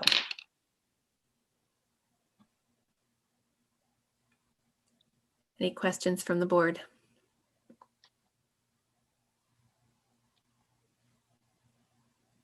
Okay. Sabrina, go ahead, Jeanette. Oh no, I was just wondering, you said if they were new to the district, they would be in there. I'm guessing none of these are new because I don't. Under 303.9, it says upon adoption, this will become a new ACSD policy. And everyone, okay, gotcha. I see it. Yep, I see it. Thank you for adding that, because that's super helpful. Thank you. Yeah, you're welcome. Anything else? Okay, then I will go ahead and open our public forum. And if any members of our public are wishing to speak, you may raise your hand. And Eve Lederhouse, you've been given permission to speak. Thank you very much. My name is Eve Lederhouse, 1531 Linden Drive. I also want to applaud students like Davis, who shared earlier, in his leadership in developing programs like Science in the City. Quite frankly, I wish we spent more time hearing about educational initiatives like this, but this year has been overrun by issues that are more political than educational in nature. For decades, there has been a history of far more students open enrolling into the Ames Community School District than those open enrolling out. This year, however, that was not the case.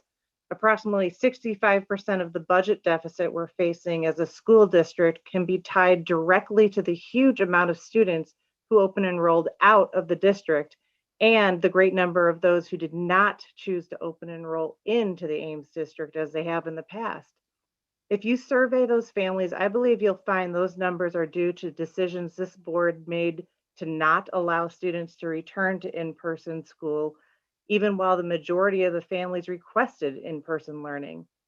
Then, in the midst of a tumultuous year already, the district implemented a purposefully controversial Black Lives Matter at School week of action, not only giving little notice to families, but also literally discounting the concerns of many families who wholeheartedly embraced racial justice but objected to the curriculum.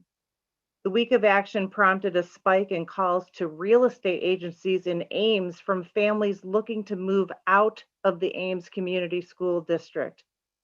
Weeks later, at a House Government Oversight Committee hearing at the Capitol, the 4 individuals from the Ames Community School District misrepresented the district and lied to state legislators in several now documented incidents. The behaviors displayed by the district during the hearing prompted another groundswell of families questioning how quickly they can enroll out of the district. All of these instances are directly related to issues where the board and the administration heard from parents with objections that could have saved the district from these serious budget woes. My question is this: what are you as board members and administrative leaders going to do for our families who feel ignored and discarded to regain their trust in the Ames Community School District before it gets worse? Thank you. Thank you, Eve. And they don't really thank me. I do not see any other hands raised. I will wait just another moment here.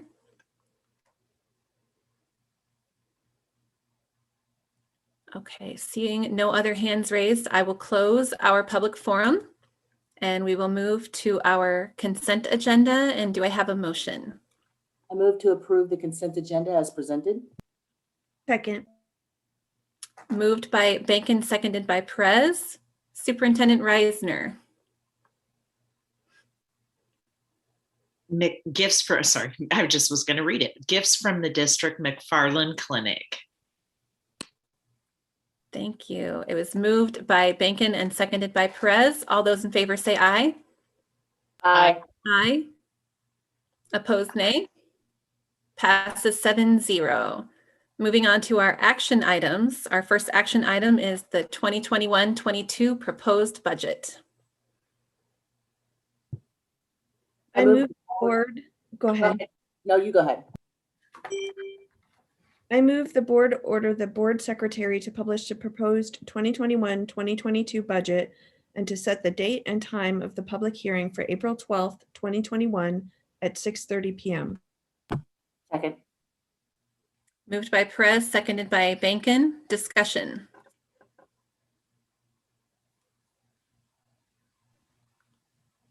Okay, all those in favor say aye.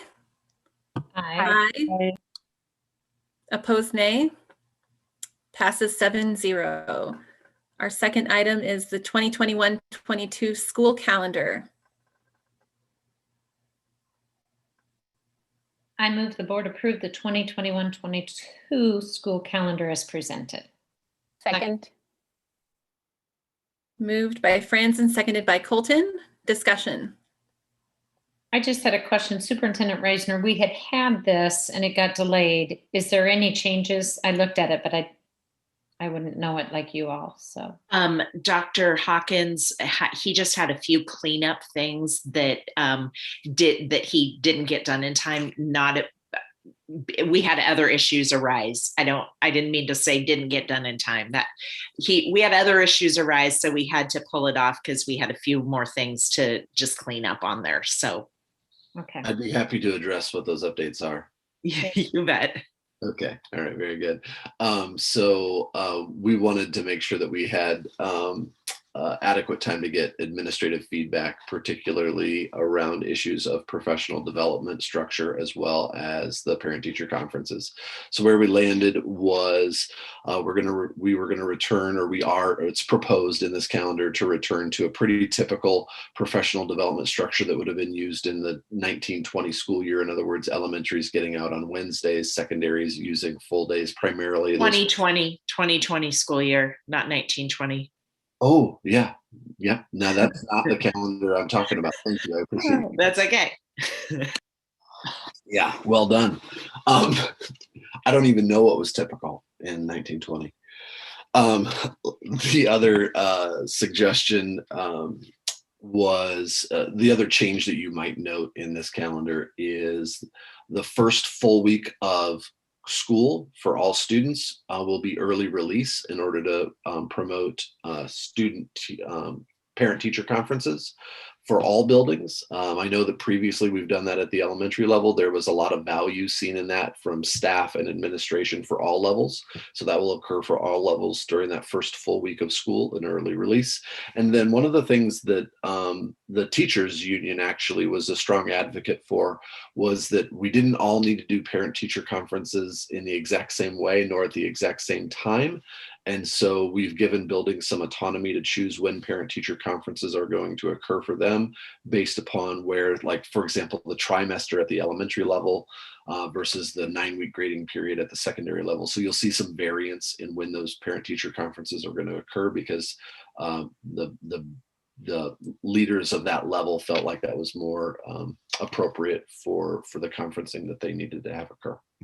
So parent-teacher conferences and PD time are the two issues clarified, and those are the only things that have changed in the calendar proposed tonight.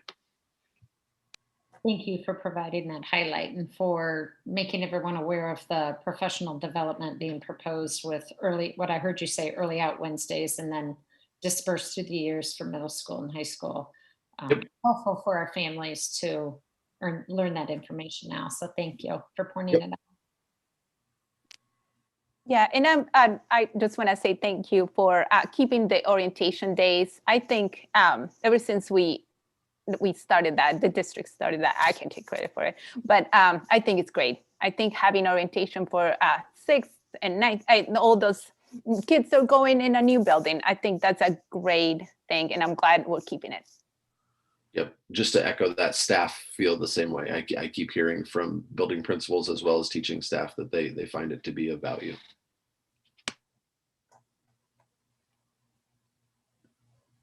Okay, it has been moved by Franzen, seconded by Colton to approve the school calendar. All those in favor say aye.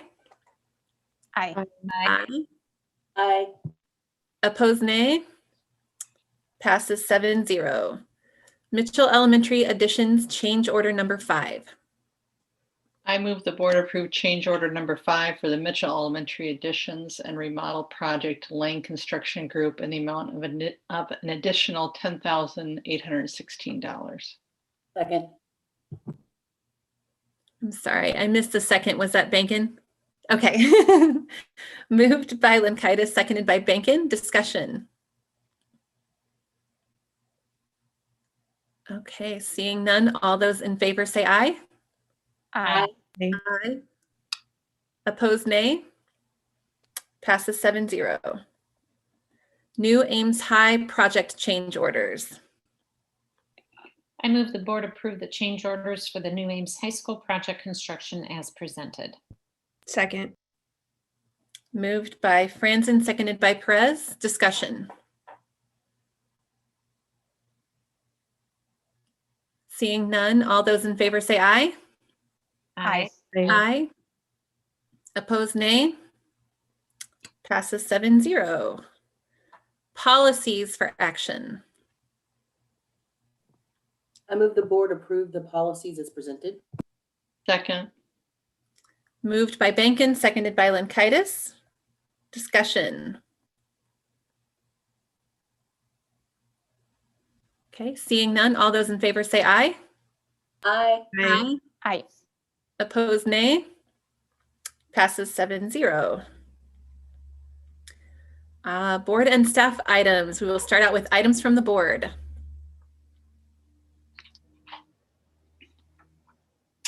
I would just like to wish all the kids who are performing Grease at the high school this weekend good luck in these different times, and I hope that they can sing loudly and clearly through their masks.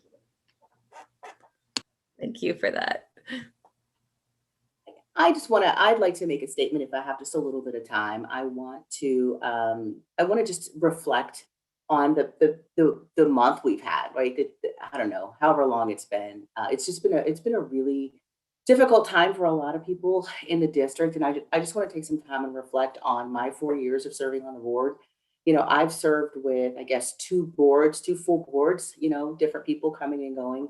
And, you know, I want to make clear to the community that, you know, when you serve on a school board, we are 7 different people who have 7 different histories and backgrounds, who hold 7 different religious beliefs and 7 different political perspectives. There is no one way to be a board member. There's no one view that we all hold. What I do appreciate and what I've learned by serving on the board is that by working together with 7 people who are truly committed to our students' learning and growth, is that the opportunity to learn about a world that exists beyond my own nose, right? Just learning about what other people experience in the district.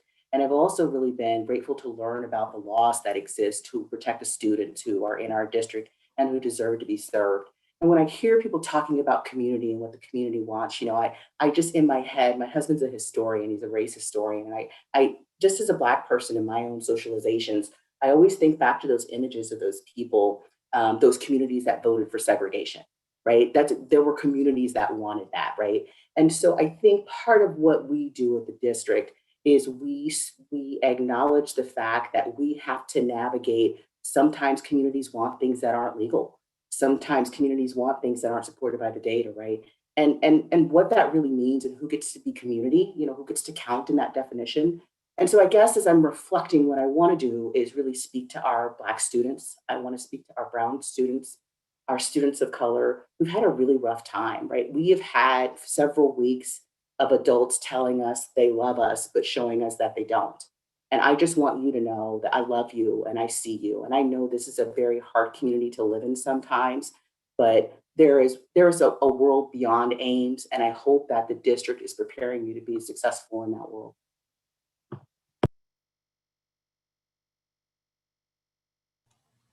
Thank you, Director Bacon. Did anyone else have any items to share? Okay. Okay, we will move on to items from the superintendent. Thank you for saying that, Director Bacon. The first item is CIML resolution process.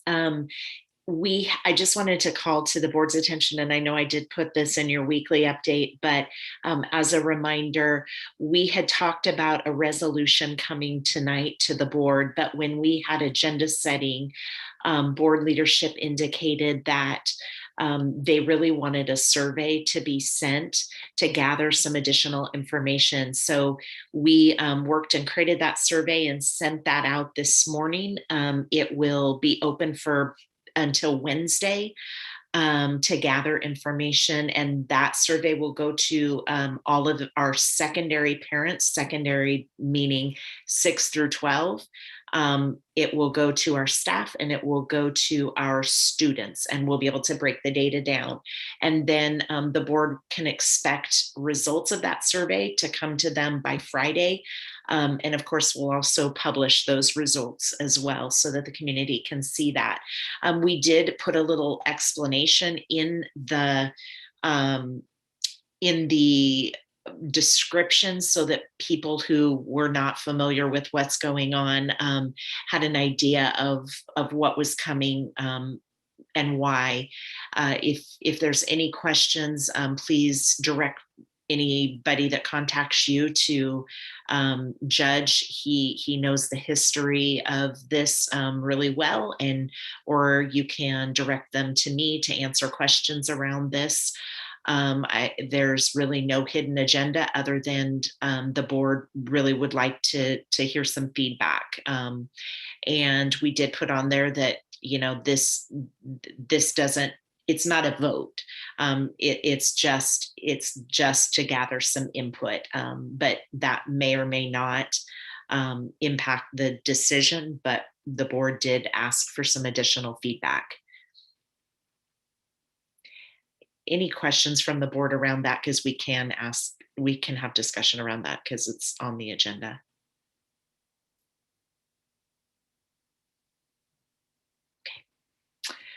And then the other item that I had, just wanted to bring back up a question around, could we return to in-person board meetings? I would propose that maybe we would return to them the 1st of May, because we had to go ahead and post the April hearing, and we're not able to do that. We have already posted that. So we were thinking that maybe the 1st of May, if the board felt ready to do that. But I know as a staff, I think, you know, we're at that place where we feel really ready.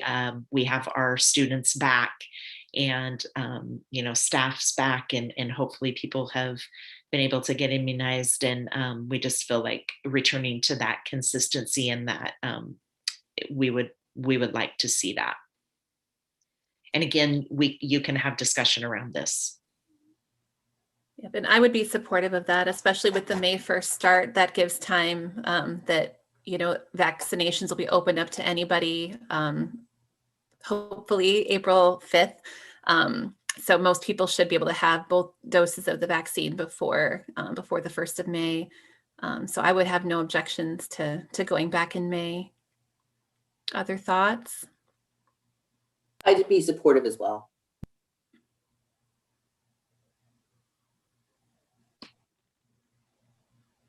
I think if the board feels okay and if people are vaccinated, I guess if someone happens to not be vaccinated, maybe we can, and they do not feel comfortable, maybe we can kind of address it the meeting before, or couple, just to give people the chance. If it feels unfair if everyone is vaccinated except for 1 or 2. So I guess I will be okay if everybody feels comfortable, and if they have been vaccinated. The part that that is not necessarily that I have liked about the virtual meetings is that the public has access to our work sessions, and in the past they haven't. And I would, and as one board member, I think I would like that to remain, if at all possible. I think it's been a good thing to have that out to the public as well. So I don't know if there's considerations for that. Great feedback. Yes, I don't see any reason that we couldn't do that. Thank you. Superintendent Reisner, would the staff continue to make these accessible to, I know they'll be accessible to the public, but an opportunity for the public to ask questions in a remote setting in this, or not? Because I'm thinking we would have space requirements that will only be able to allow so many people in the room. So, and that is one of the advantages we've seen of these meetings, is we've been able to reach hundreds of people. So will those capacities still, or have you thought through any of those things? Yeah, when the board talked about this months ago, we did have Eric and Tech department worked on this, and so we are able to do that. Yes, that's what I wondered, is if it would continue with the plan that you had discussed whenever we talked about it last time. Yep. So appreciate it. I'm supportive.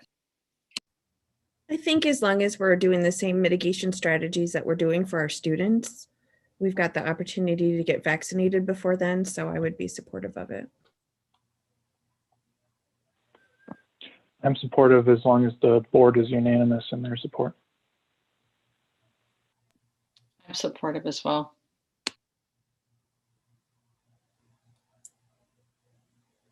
That sounds like we're unanimous. if I counted correctly. So. Okay, so we'll go ahead and JD can make sure that that information goes out, and Eric can also put that information out. Great, thank you. And that's all I have. All right, board planning calendar.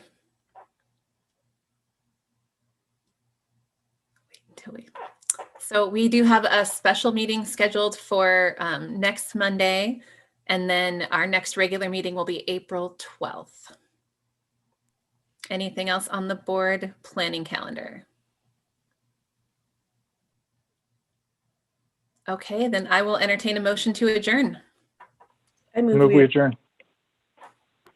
Second. Moved by Beerbaum, who always gets the motion on the adjournment. Seconded by Perez. All those in favor say aye. Aye. Aye. Aye. Aye. Opposed, nay. Passes 7-0. Have a good night, everybody. Everybody, Good night. Thank you.